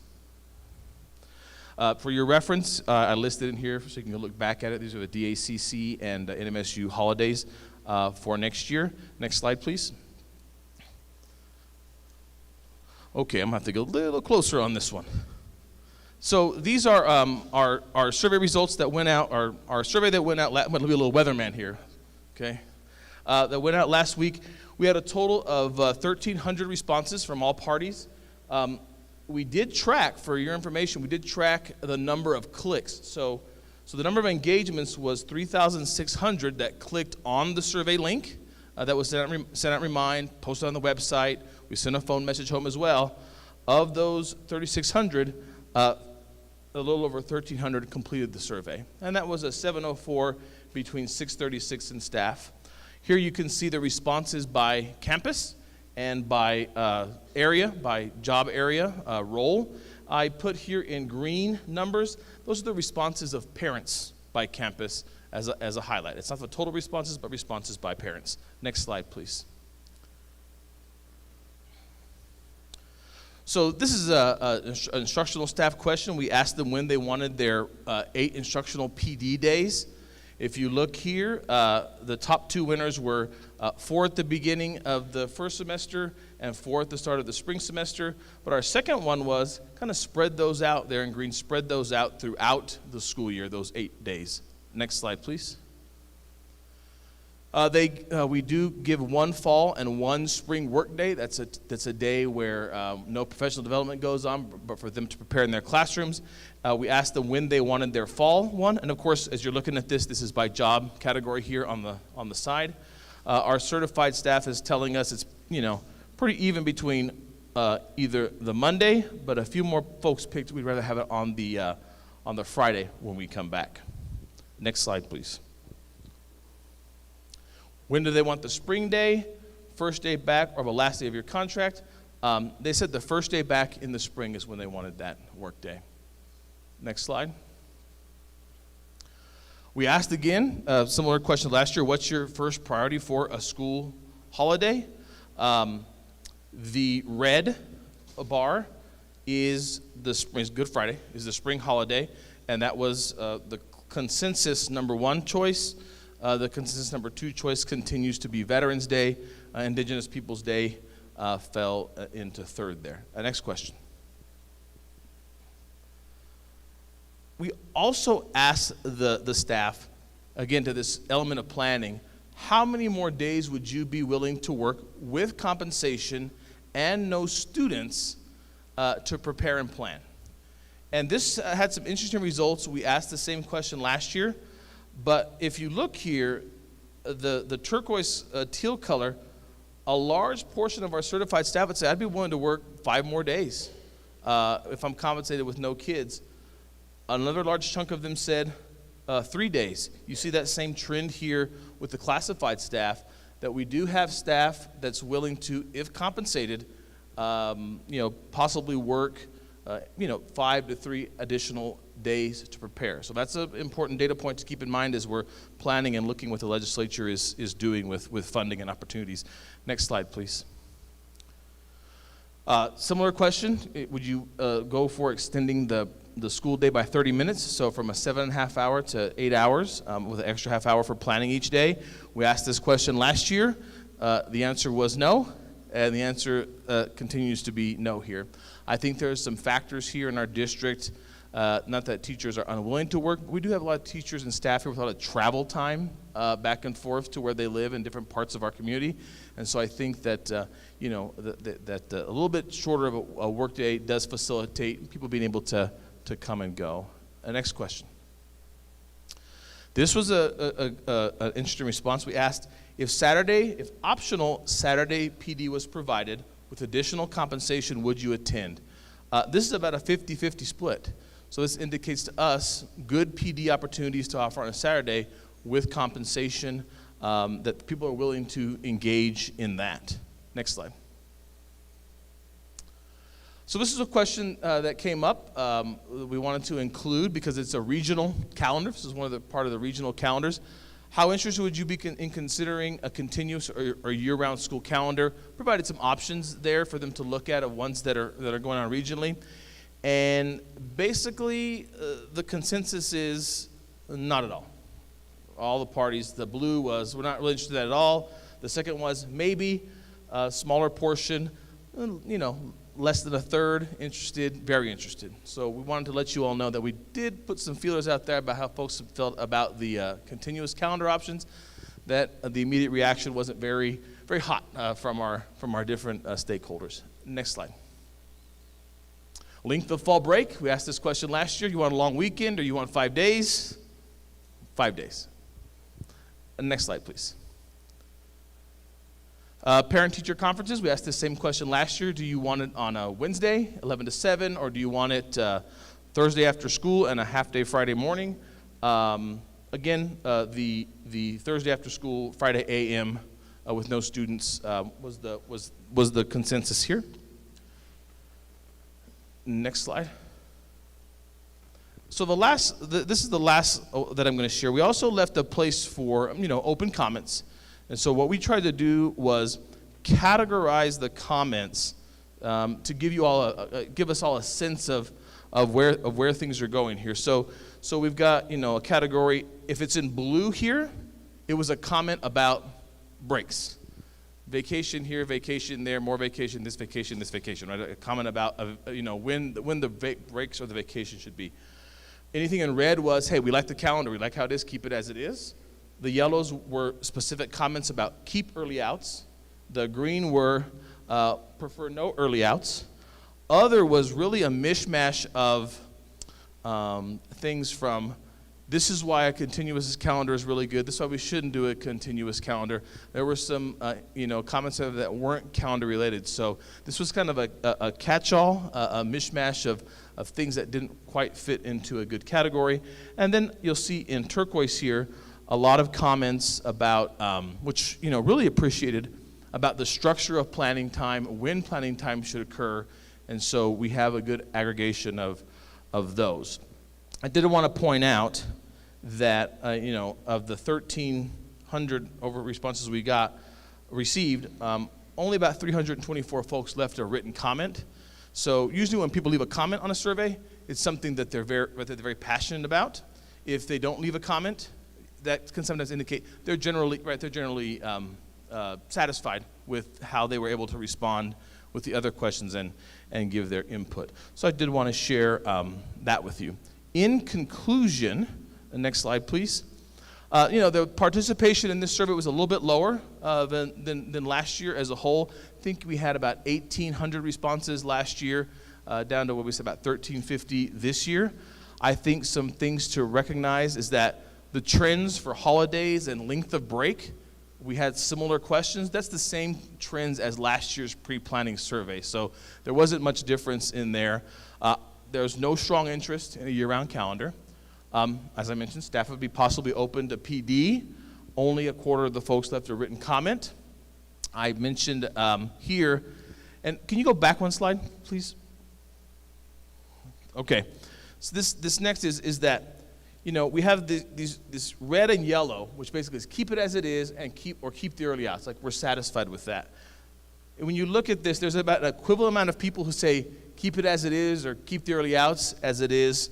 Hey, let's reconsider the early outs. So when you look at this, people that make comments about I kind of really like what's going on or we need some change was about 50-50. Last slide again, please. One interesting thing we did, and we talked about this as a team, with those comments on all the submissions, we also collected an email address. And so we really thought, hey, people made some comments and some suggestions and had some needs, and we really felt that having access to those email addresses was an excellent way for us as a team over the next few weeks to reach out directly to those folks and say, hey, listen, I see you have a concern about how this is very insightful, or we need more clarification. Would you be willing to provide us your, more in-depth thoughts? And so, we kind of look at those and see how we can target and get some good feedback. So people, to your point earlier, hey, you answered a survey, you made this comment. Hey, somebody got back to me and said, hey, what do you mean by this comment, and how can we clarify that? And so we do plan on working on a strategy to address some of those.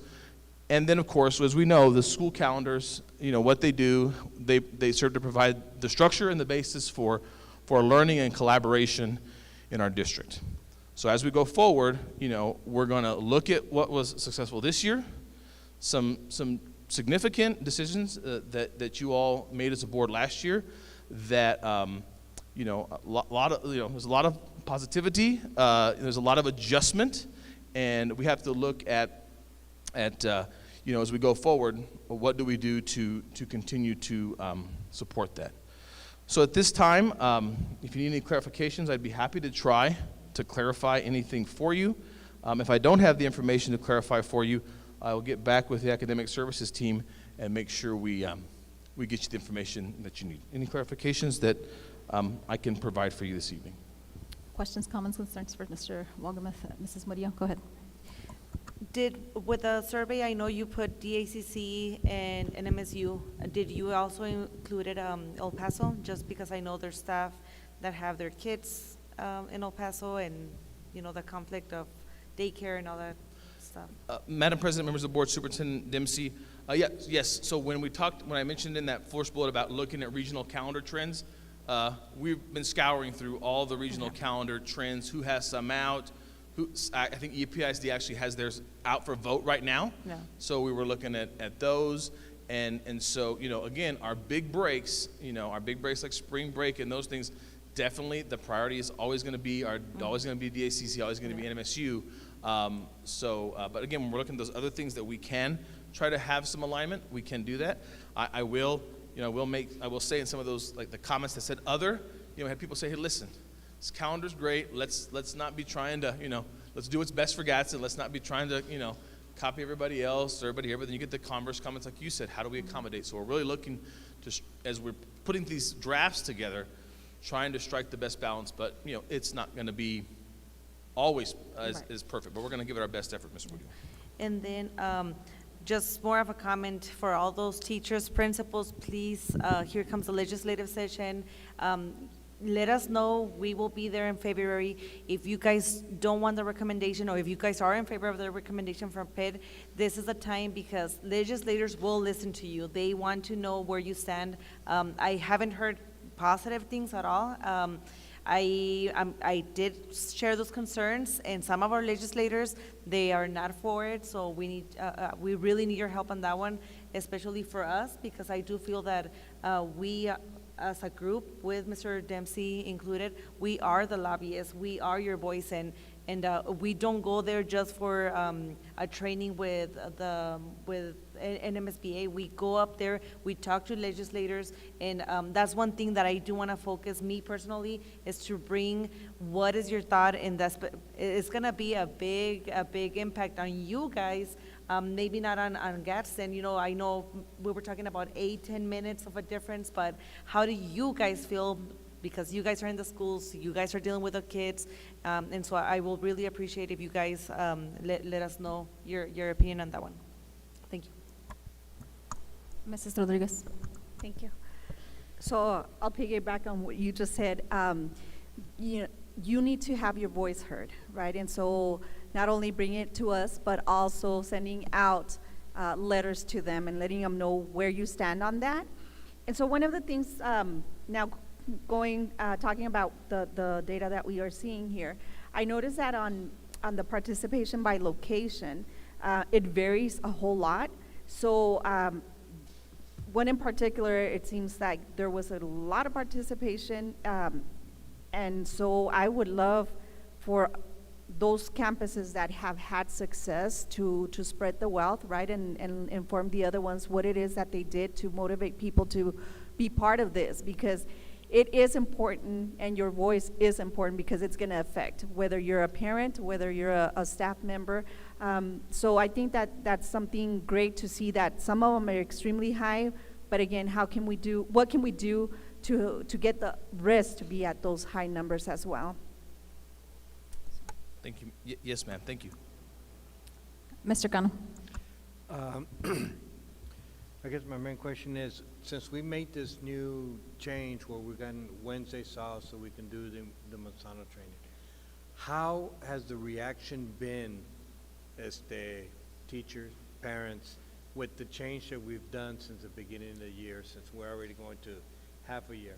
Have we gotten a positive outcome from it, negative outcome? Do you know what I mean?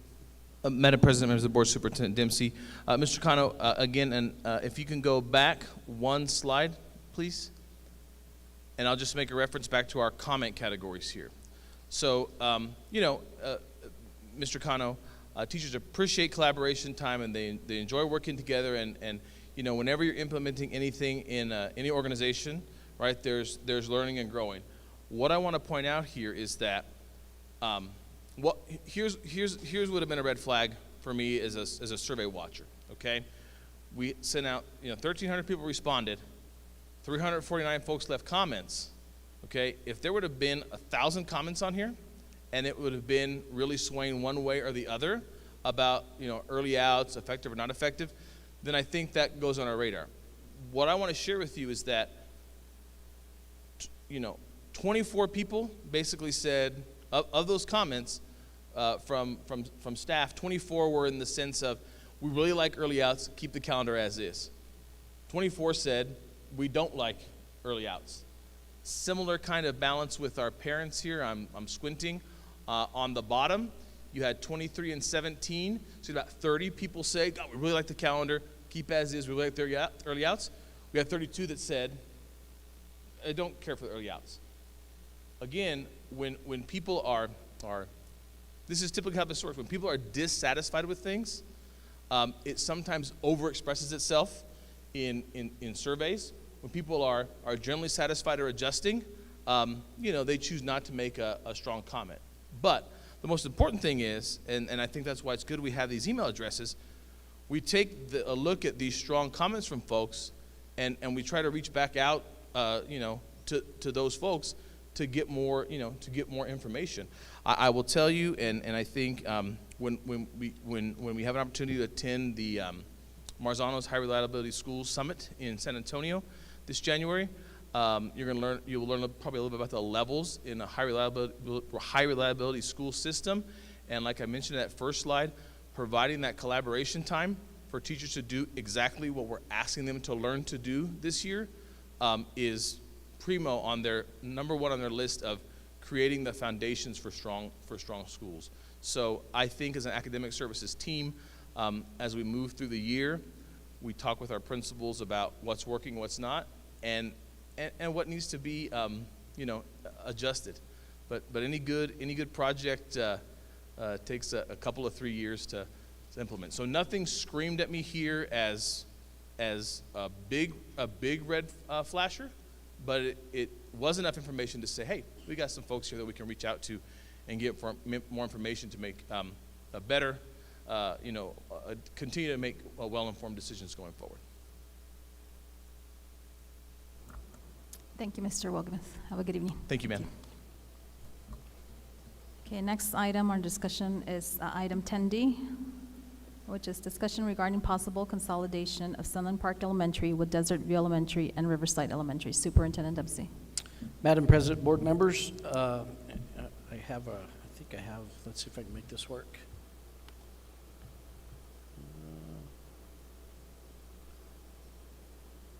Well, Mr. Snowden, you have to help me. So next slide. So we've had some conversations around the proposed consolidation of Sunland Park Elementary. And I kind of want to review this together with you and have some, gather some feedback from you as well. We'll see tonight, and we've had this conversation, we have a declining enrollment in Sunland Park. But one aspect we haven't really talked much about is we also have declining enrollment in Desert View and Riverside. And you'll see that tonight. We need to think about future facility investments. So, for example, are we going to continue with our current campuses and reinvest? Sunland Park being an example, it's one of our oldest facilities in the South. Or would we look at another possible campus due to growth? And part of this conversation in this particular item has to do with do we build facilities around students, or do we bus students to the facilities? And those are transportation expenses, both current and future. Potential growth in the Santa Teresa area. So since I know the potential growth, and we've talked, I think it's been talked about for years, it's starting to occur. The homes are being built. And so right now, if we keep our current model, our only option is to bus those students to another facility. And so, consider that. We want to right-size our staff. This is really important to me. I hope I articulate this well. If we can begin this process now, it creates a gradual reduction, if you will. So over time, next 2, 3, 4 years, we're able to right-size our staff. I would anticipate if this proposal is approved, we'll be overstaffed in a couple campuses for a couple years. And then as people retire, it'll gradually fall in where it's at. The longer you wait to make this decision, the less gradual it will be. And I think you all know what a non-gradual process sounds like, and we know that's a policy called a RIF. And that's if you want to break up your team pretty much quickly, make everybody fight for their job. And you'll end any teamwork we possibly would have created. The proposal would begin in the 23-24 school year. Capacities. Desert View, when it was constructed, can hold 566 students. Riverside, 679. That gives us current available space of 362 students between those two campuses. Sunland Park Elementary, current enrollment is 225 students. So if you ask yourself, is there enough room? Absolutely. This would also be, I would recommend a progressive phase out of this campus. What I mean by that is we have a pre-K center scheduled to be built at Riverside. That's in process. We could utilize this facility temporarily for a pre-K center. Then once the new pre-K center is done, we could move those students. About that time, we should be getting ready to begin the process to remodel Santa Teresa Middle School. This facility could be used temporarily to house our 7th and 8th graders while middle school is being adjusted. And then keep in mind that with our current plan, all 6th grade students would then go to the middle school. All campuses would lose 6th grade students, okay? Next slide, please. This gives you a breakdown, it's the raw data, if you will. You see Desert View, if we go back in time, 2012-13 school year, 519 students. Today, 400. Okay, 119 students declined. Sunland Park, 2012, 339. Today, 225. Riverside, a little over 650. Today, 483. Notice a pattern here, and I'll point it out, and you'll see this actually in my entire presentation, including the next item. Every school has declined by more than 100 students. Every school has declined by more than 100 students. Next slide, please. This will show you just the same data graphed. It's the same thing just in a graph, and you see over the course of 10 years a pretty steady reduction in enrollment. Next slide, please. This is a cluster. So what's interesting about this number is if you consider for a second what the combined numbers 10 years ago were, a little over 1,500 students, to today, 1,100 students. So you see that as a cluster, that reduction, okay? Next slide, please. So timeline on this, we had a discussion on this in a regular board meeting on September 22nd. We had another discussion on November 10th. This week we met with Sunland Park, the staff at Sunland Park. We already sat down with them and they gave us a list of questions and we were able to respond to most of them, and I'd be happy to share that with you. I have scheduled next week a community meeting on the 12th, and then this could be a proposed action item as early as January 12th. Now a note here, just like we had to adjust a couple times, the Yucca Heights Chaparral situation, it is possible that after this we may have to look at some tweaking of attendance zones to balance this out a little bit. Now I will commend you, it took us a couple times to get Yucca Heights right, but for now we're in a pretty good place. Those elementary schools have stayed pretty balanced, and I think we're not seeing a big influx in one campus, and so that's a possibility. Next slide, please. Madam President? So Mr. Castillo. Mr. Dempsey, Mr. Cano noticed that too. On my calendar, I had that meeting, that community meeting for the 13th. Oh, okay. Okay, I'll check that.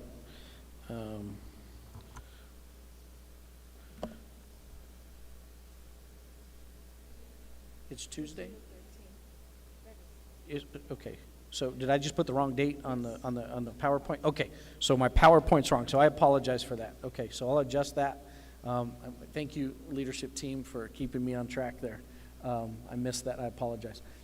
Some additional documentation. We have answered questions from the staff. The staff did request to continue to meet with them to keep them updated. They requested that be Wednesday afternoons so they don't miss their after-school classes, and I appreciate that. We agreed to provide a campus tour of Desert View Elementary. One item that I think is important to keep in mind is Sunland Park is currently a transition program, right? And Riverside is a dual language.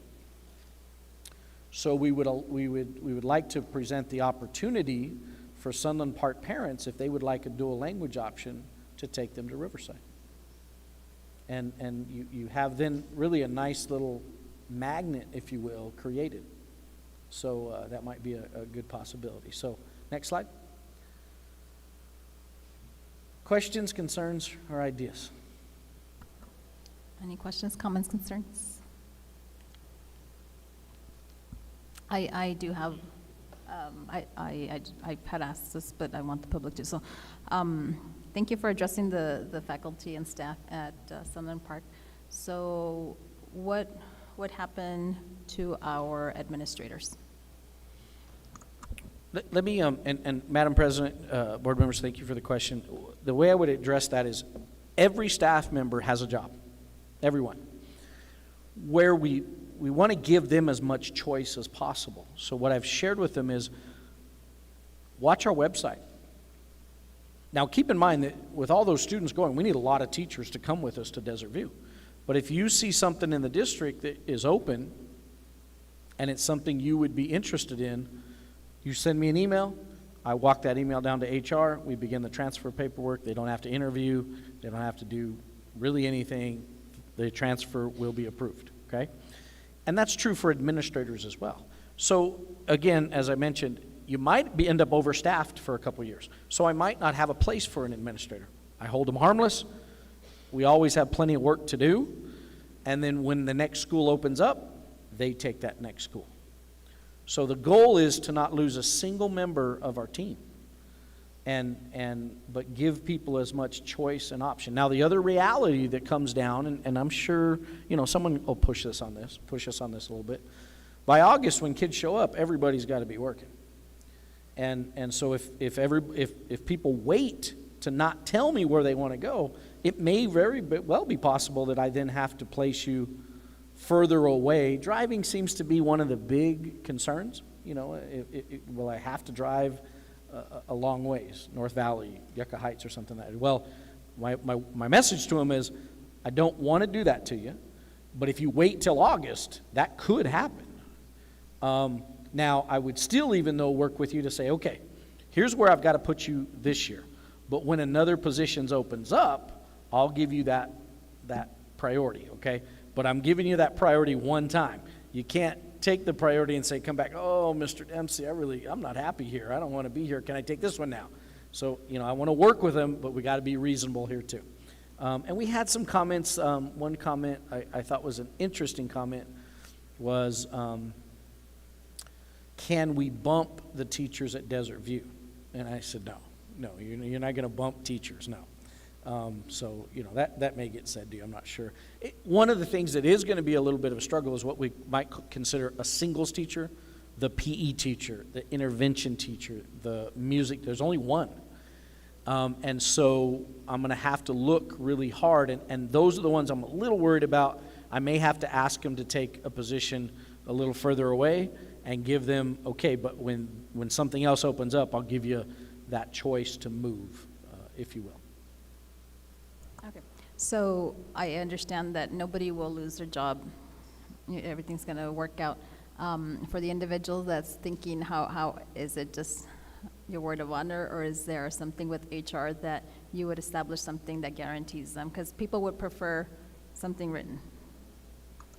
Madam President, board members, we talked about on Friday, we want to get a list of all current employees at Sunlight, because the other thing, what I don't want to happen either is, fast forward time, maybe I'm not here or someone's not here, and they say, oh, Mr. Dempsey promised. Well, I don't want that to happen either. That puts us all in a bind. So we'll have a list of current staff, and we'll maintain that piece of it. I have no problem sending them an email to document this, so maybe that's the communication they may need. But then I'm going to document any agreements we made within there. So I chose the position at Santa Teresa Elementary. Terrific. We're going to document that. We're going to have a date. We'll have a nice little link on an email, and you've made your choice, and we're ready for you to go to work. And I guess my last question would be for instructional coaches, would you be having like some, well, you answered my question as far as administrators and teachers, but instructional coaches, would then you have like two at Desert View until you can, unless they want to move back to the classroom or there's something that interests them, or maybe they have an administrative degree and then that's the question. Why if our instructional coach has an administrative degree, would they still have to apply for that administration position, or would you, you fit in your other principals first AP, and then would you make that exception for that individual if that individual has a administrative license? Just food for thought. I think I would consider that in general, though. I want people to think these are lateral movements. Handing someone a promotion can be good and can bite you too. Any further questions, comments, concerns? Okay, I don't believe. Thank you, sir. Yeah, sure. All right, next slide. And now you're going to see a little pattern. So this is our formal conversation, a proposed consolidation of Mesquite Elementary. Again, declining enrollment at Mesquite Elementary and North Valley and Vado. We have to consider future facility investments. Mesquite Elementary is a very much older campus, will require some investments down the road. Again, we want to right-size this, gradual process. If approved, proposal would begin the 23-24 school year. Adequate spacing. North Valley holds 450 students, Vado 472. Available space 330. Mesquite currently has 235 students.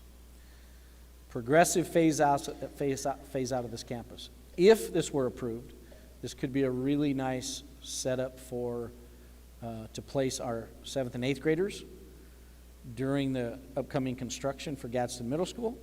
And then keep in mind, as soon as Gadsden Middle School is done, all 6th grade classes would have the opportunity to move to those 6th grade STEM academies. We haven't really talked about how we want to do that 6th grade STEM academy. I can tell you some areas are unique in it. I think if I opened it today in Santa Teresa at Santa Teresa Middle School, I'm going to take a jump out there. 85% of the parents would enroll today. North side of the district, they might be a little bit more hesitant. I kind of anticipate that a little bit. I do have a little carrot to dangle for them, and that's athletics. If you're in the 6th grade STEM academy, you can play sports. If you're not, you stay in the elementary, right? Because I can't bus everybody from multiple different places. And that's one carrot. Chaparral, I think again, I think it'd be similar to Santa Teresa. If I opened it today, I think you have 85% of the parents ready to go in there. Just because, again, we got brand new campuses, great opportunities for them. And I think, I'm going to tell you, 6th graders, a lot of times in elementaries, they just struggle to fit. A lot of the PE, a lot of the playground equipment, they don't fit on. There's just some pieces there. So we know that's coming. We talked about adequate spacing. And the next slide, please. This is the breakdown of those numbers. Think back to 2012-13. Mesquite Elementary had 404 students. Today, 235. North Valley, 407. Today, is that 265? Yeah, 265. Vado, 474. Today, 327. Over 100 students in every campus has dropped, okay? Next slide, please. You'll see the same information graphed, same information. You see it's in a graph form. Next slide, please. This will be the cluster, and this one shocked me a little bit. Look at that. In 2012, those clusters had over 1,200 students. Today, a little over 800 students. That one's big, right? To me, that one's kind of screams out at you a little bit. Next slide, please. Let's hope I got these timelines right. Discussion item, September 22nd. Again, discussion item tonight, December 8th. Meeting with Mesquite staff is tentatively scheduled for January 10th, 2023. Community meeting would be January 17th, 2023. Possible action by the board, February 9th. Again, just a note, attendance zones may need to be adjusted after all that change occurs. It'll take a couple years to right size this thing and make sure it all works. But I think, again, I'm putting the proposal in front that this gives us multiple years before what I believe we're going to have to build a new elementary school in the Santa Teresa area. I think it's going to happen. And right now, Ms. Martinez and I do not believe we could staff it. Even if we had the money to build it, which if we had to, we could probably swing that. Staffing it is the year-over-year expense, and right now we do not have the dollars to do that. Okay, next slide, please. Questions, concerns, or ideas? Colleagues, questions, concerns? Mrs. Rodriguez. Just a quick question. You said that for the community meeting, you have it scheduled for the 17th. It doesn't overlap with coffee with the superintendent? Madam President, actually it does. And our thought was we'll get more parents. That's going to allow us to have coffee with the superintendent, have the conversation. Anybody that can't attend coffee with the superintendent, right? I have every opportunity so that those parents, they get the message that we're here trying to have this conversation with them. Okay. I guess I thought it as a compliment. If you see it as maybe a conflict, it's no problem to move that. That actually wouldn't be hard at all. If you feel like you would recommend moving it, again, I just randomly kind of picked a day, and then a week later did the community meeting. If you have a suggestion for it, I'd be happy though to adjust that. I do have a question, sir. So I love the idea of while Gadsden Middle School is being remodeled, that our 7th and 8th graders could be housed at Mesquite. I just want to make sure, have you looked at the numbers? What is the capacity code for Mesquite Elementary so that we don't violate fire codes versus what's the enrollment of Gadsden Middle School? Let me make sure I understand the question. So, Madam President, board members, I think was the question fire code associated with having 6th, 7th, and 8th graders at Gadsden Middle School? No, the question is, you had mentioned that with the proposal of consolidating Mesquite Elementary with North Valley and Vado, that would open up the building to be used to house our Gadsden Middle School students. So my question is, what is the capacity at Mesquite and what is the current enrollment at Gadsden Middle School?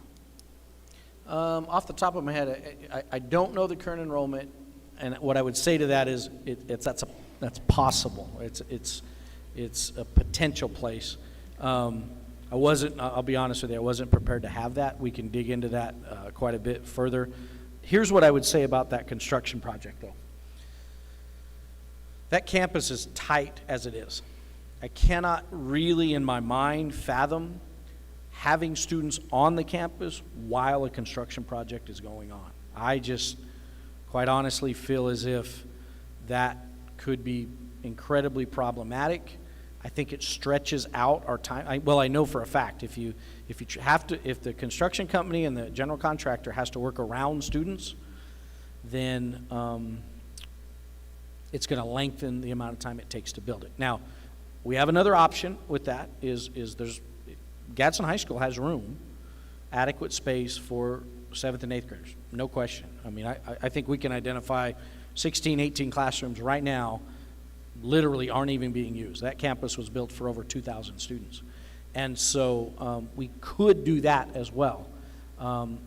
Sometimes, though, there's a little bit of angst sometimes with parents and middle school going to a high school campus. There's a little bit of, where we keep them a little separate, that might, calm parents' concerns down a little bit. But I can definitely come back. I think we can work on something to come back to look at, if we were to use that campus, what are the concerns and what are the square footage and what are the potential around that. We might have to add portables or something of that nature to accomplish that. Okay. No, yes, if you can look into that, and then right now that you mentioned that maybe if Mesquite Elementary does not work, you would look at Gadsden High School, so that would mean that, and I think at I don't know which board meeting, I don't recall exactly what you had stated, but you had also thought of, so that would mean that there would be a hold off, because this would be a discussion, because you had also mentioned the possibility of Alta Vista being housed at Gadsden High School, so that would not be priority until after Gadsden Middle School would be built, correct? Madam President, you're actually exactly remembering that process. If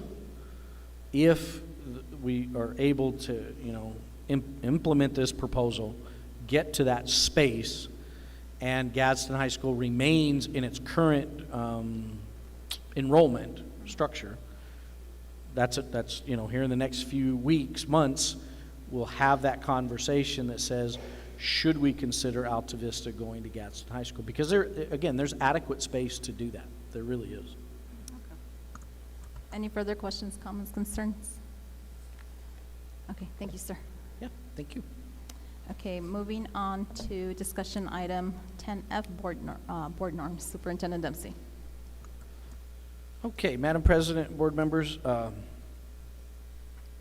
this was a requested item from President Flores, and so what I shared with each of you, you should have received a copy of a document that several years ago, we had utilized here in Gadsden. We created this, we reviewed it and adjusted it at a retreat, and then later approved it at a board meeting, and it was a document called the Covenants, and it really attempted to line out what might be considered board norms, how we agree to operate amongst each other, and it could be a starting point.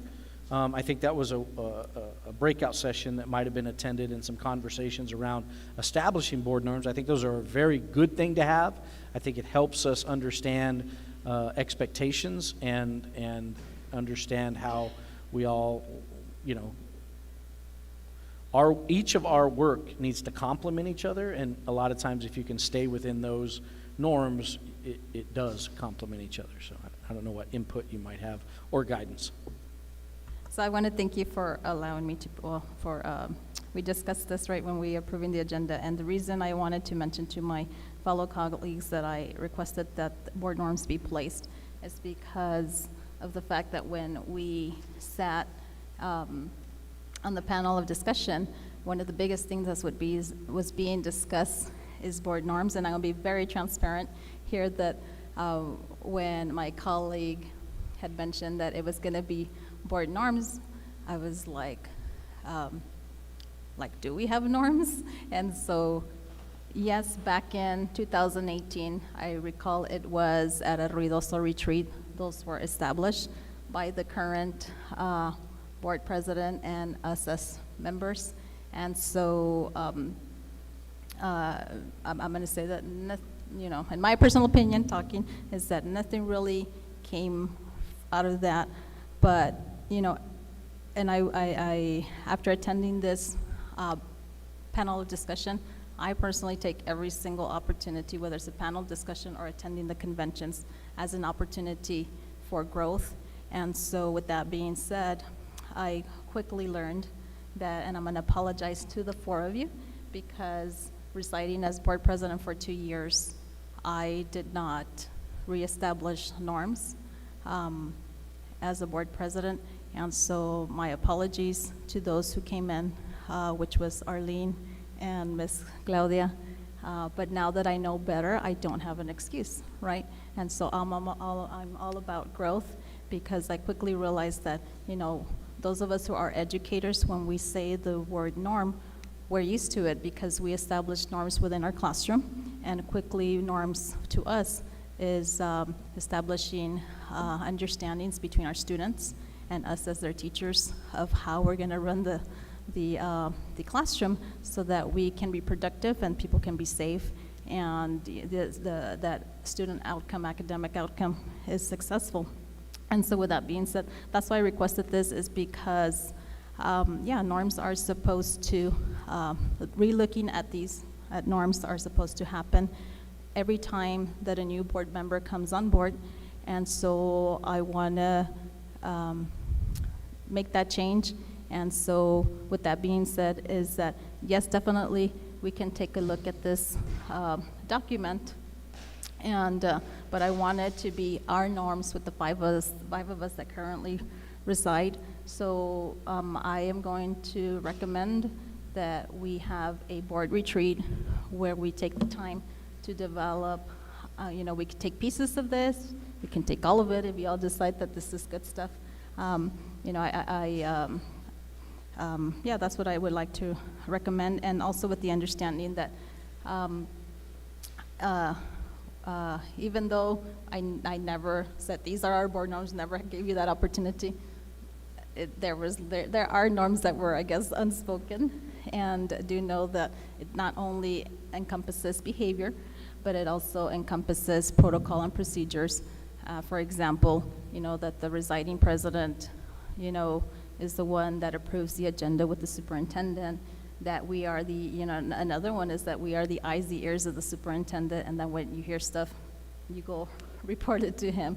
So yeah, there's plenty of stuff that we could either decide to keep or change, and so I'd like to propose that we have a board retreat so that we can establish our own board norms. And so I open the floor for discussion to see what you all think. Any comments, questions, concerns? Madam President. Go ahead, ma'am. Looking at these, of course, I wasn't aware of it until they were presented to us. And so I think that, yes, we can definitely utilize a lot of them. But it is important, because the thoughts of the 5 people that were part of this before. So working on them, I would think that I would like for it to be soon. And of course, we will have to, I don't know, take action on this or later on, or what do we need to, what's the? Madam President, board members, that probably, I think it's reasonable to think if the board wanted to schedule a retreat, get through the process, you want to make sure that you're able to get a finished document. I think at some level you might want to consider maybe an annual, maybe the mistake we made is annually maybe we need to bring this back and say, does it still work? Do we need to make adjustments? And then I think it's good to bring it back eventually for action, because we have then an agreement of how we're going to operate. So I think it's a real positive step. So do you agree that we should have a board retreat in order? Well, absolutely. I think that's a great way to implement it. The one thing you want to make sure everybody has a copy, everybody's read it, and then ask people to start writing down their ideas and thoughts so that it can start being morphed in it, so that when we get together as a group, we can be effective right away. That says, I like this, I don't like this, I want to remove this, I like to add this. And I think if we, and I could probably pretty easily get this into a kind of a Google Doc, and then that would give every one of you access, and you can start making those tweaks, and then by the time we get ready for the work session, we pretty much know what suggestions are there, and then we just discuss them, spend some time in the right wording and make sure we're comfortable with the wording, and then bring it back at some point for action. And again, I think the mistake made that, like you mentioned, we all learn from our mistakes. Let's annually agree that every February, every March, we're going to bring this back and review it, which, if you think about it, one of the things that could happen is you want to maybe time it to where when new board members begin, it's one of the first items they get to see, so that they kind of helps get them started. Okay? So that might be a good way. Sounds like a great idea, and I would just encourage all of my colleagues that, you know, next November we have an election cycle. The voters will speak the will of the voters, whether those of us who are running for re-election or not running for re-election, whatever each of us decides, that we make a commitment that, you know, we hold each other responsible for looking at those norms every time a new board member comes into place, because it's the right thing to do. And so it's fair to say that, you know, we start looking at it. We cannot take action, obviously, because it's a discussion item. And so maybe for the next board meeting, maybe possibly put this on the agenda, and then we can go from there to decide discuss a date for a retreat. Does that sound? Absolutely. I think I'll get out maybe a couple dates for a retreat. Now, typically we do those retreats on a Saturday, and so we'll try to look for a Saturday that everybody's available, and then schedule. I really think if we can all do a little bit of work up front, I think a couple hours with it. I think it's not. If you look at it, it's really not a long document. That doesn't mean it. You know, we don't add to it, and it might, you know, get longer, but which is okay. But I think if we'll put a little bit of time into it prior to, I think we can pretty easily get this accomplished. Okay. Thank you, sir. Any further questions, comments, or concerns? Okay. Thank you. Moving on to discussion item 10G, Finance Committee, Understanding Purpose, Superintendent Dempsey. Okay, thank you, Madam President, board members. I believe I emailed this out to each of you, and so there was a little bit of conversation between Ms. Flores and I as we were working through our agenda to talk about there's a statutory requirement to have a finance subcommittee and 2 representatives from this board on that, and I believe those 2 on the finance are Ms. Rodriguez and Ms. Morillo, right? And so, and really, truthfully, we haven't done much with this, okay? So what we thought, let's review the statute so that we all together know what that looks like, and then let's look at how maybe we can accomplish it, and I have a little bit of a suggestion. We'll see if that plays out. So, Mr. Stoney, if you'll scroll down a little bit to the Finance Subcommittee shall, and under number 1, make recommendations to the local school board in the following areas: financial planning, including reviews of the school district's revenue and expenditure projections, and we'll loop back here to that. Review of financial statements and periodic monitoring revenues and expenses, annual budget preparation and oversight, procurement, and serve as an external monitoring committee on budget and other financial matters. So that really sums up the role of that subcommittee.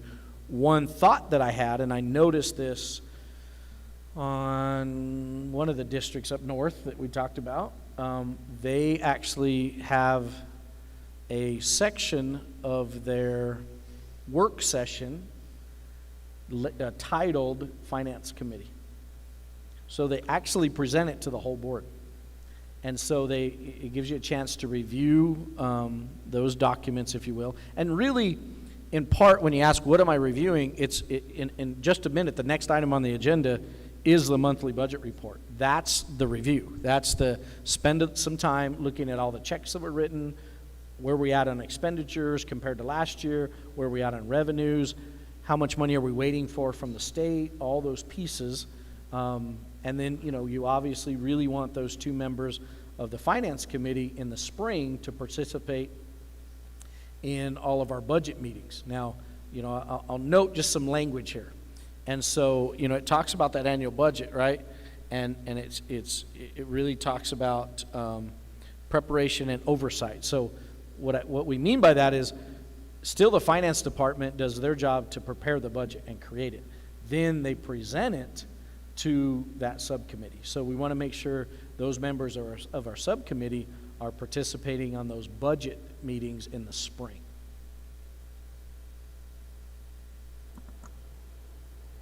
So I wanted also to take the time, I was also the one that requested that this item be on discussion item. Reason why is because, again, you know, you don't know what it is to be a board member unless you're sat here. And it is an awesome opportunity. And those of you who, have the opportunity and the time, I would strongly encourage you to do it. It's a beautiful job. But at the same time, there's great responsibility. And so, looking at I'm going to complete my 5th year. I believe the area that I'm still learning a lot is the area of finance. But I do want to take the time to thank Ms. Ludi Martinez and her staff, the ladies that are present here, because when I have reached out to them, they have definitely responded. And so, I joke around that, bar is not a candy bar, it's a budget adjustment request. And so I've learned the jargon. I still can't articulate very well on it, but thank you so much for educating me and for educating us during those budget workshops that you all have as we prepare our yearly budget. So the reason I asked to bring this to our meeting is because one of our greatest responsibilities as board members is to approve the budget for the school year.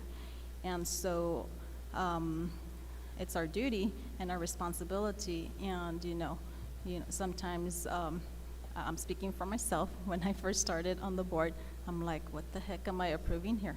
I mean, I can read and I would read the reports, yes, I see check numbers and this and that, and I was like, still totally clueless what in the world this was.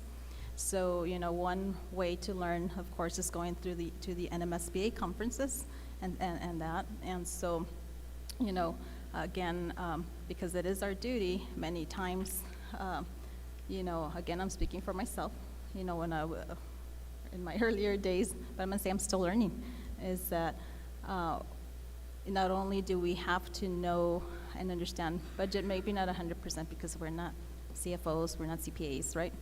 But when it comes to our regular school board meeting agenda, you've got the consent agenda, and for the public to know that the consent agenda the weight of that is budget, right? And so realistically is like, I think you said it, sir, is that I don't think there's been a meeting with the finance committee this year. I'm not sure in the past, but I have also, I appreciate, and later on we can, I'm not sure you could tell us later who the district is. There is also a neighboring district that I have actually watched their sessions, and I actually talked to the board member, and I said, hey, why do you guys do this? And the individual responded, I saw this individual at the conference, and she stated, because same thing that I felt, I was a brand new board member, I have no clue what I'm approving. Yes, we can read, but I'm not comprehending.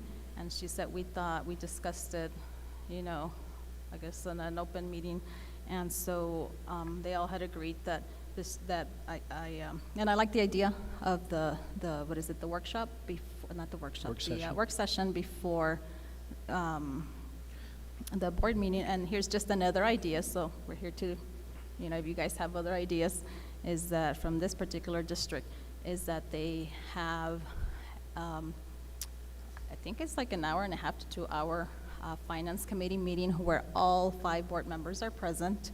The chief financial officer is present with her staff, and so it's the opportunity for those 5 members to ask questions, and it seems that it's going to be items that will be presented at the next board meeting, which then makes sense to have that work session.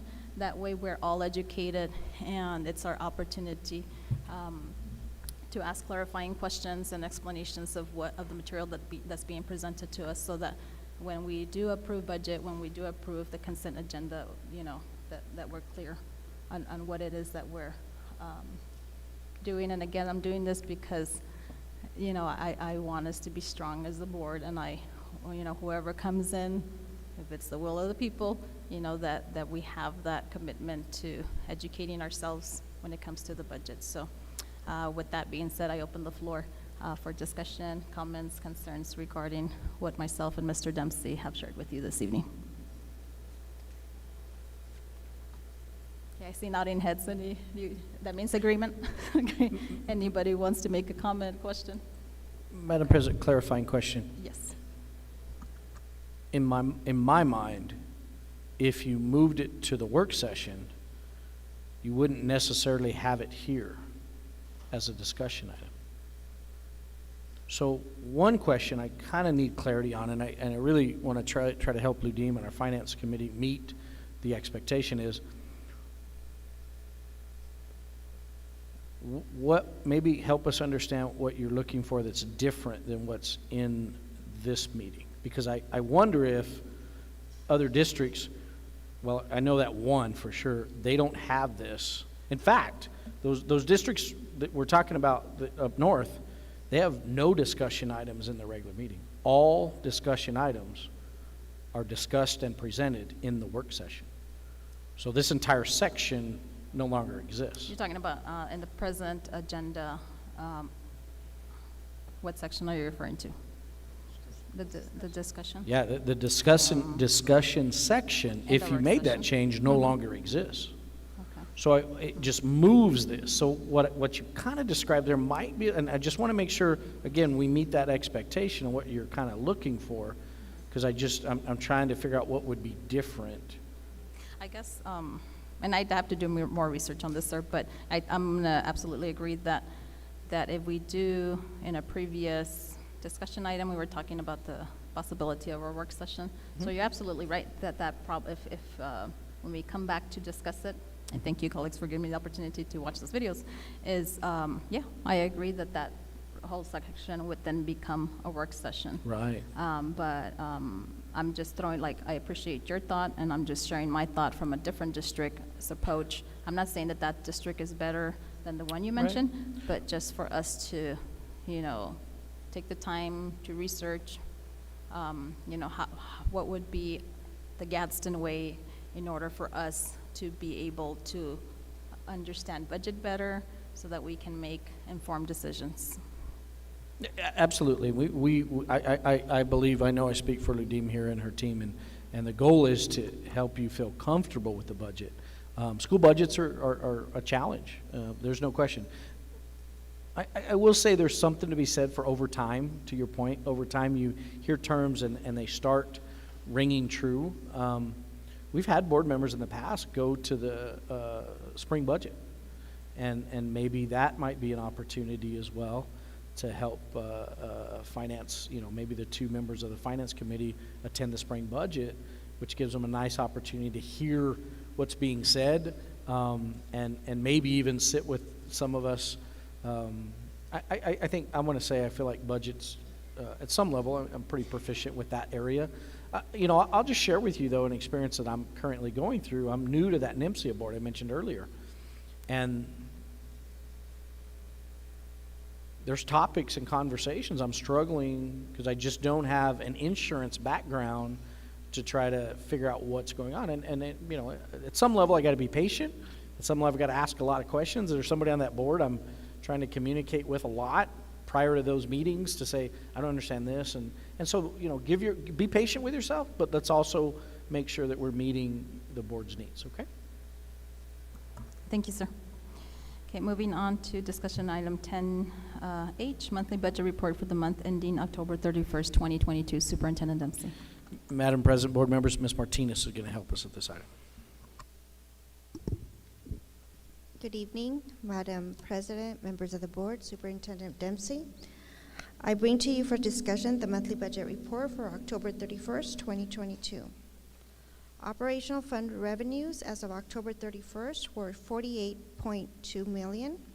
That's approximately 33.54% of budgeted revenues. Expenditures were $39.7 million, which is 20.7% of budgeted expenditures. The October operational cash balance after temporary loans of $7.9 million was $68 million. Total revenues for all funds were $80 million, and total expenditures were $71.9 million. All accounts were in compliance with pledged collateral, and direct instruction expenditures plus encumbrances were approximately 64.35%. Our internal reviews, as you can see there, we did have elementary schools, with a 14% bank deposits in excess of 24 hours, and a department with an after-the-fact POs. Questions? Questions, comments, concerns for Mrs. Martinez? I don't believe we have any questions. Thank you for your presentation. Have a good evening. Thank you. Okay, do I hear a motion to adjourn? Madam President, we make a motion to adjourn. Okay, Mr. Cano has made a motion to adjourn. Superintendent Dempsey? So recommend. All in favor? Aye. All opposed? Motion carries.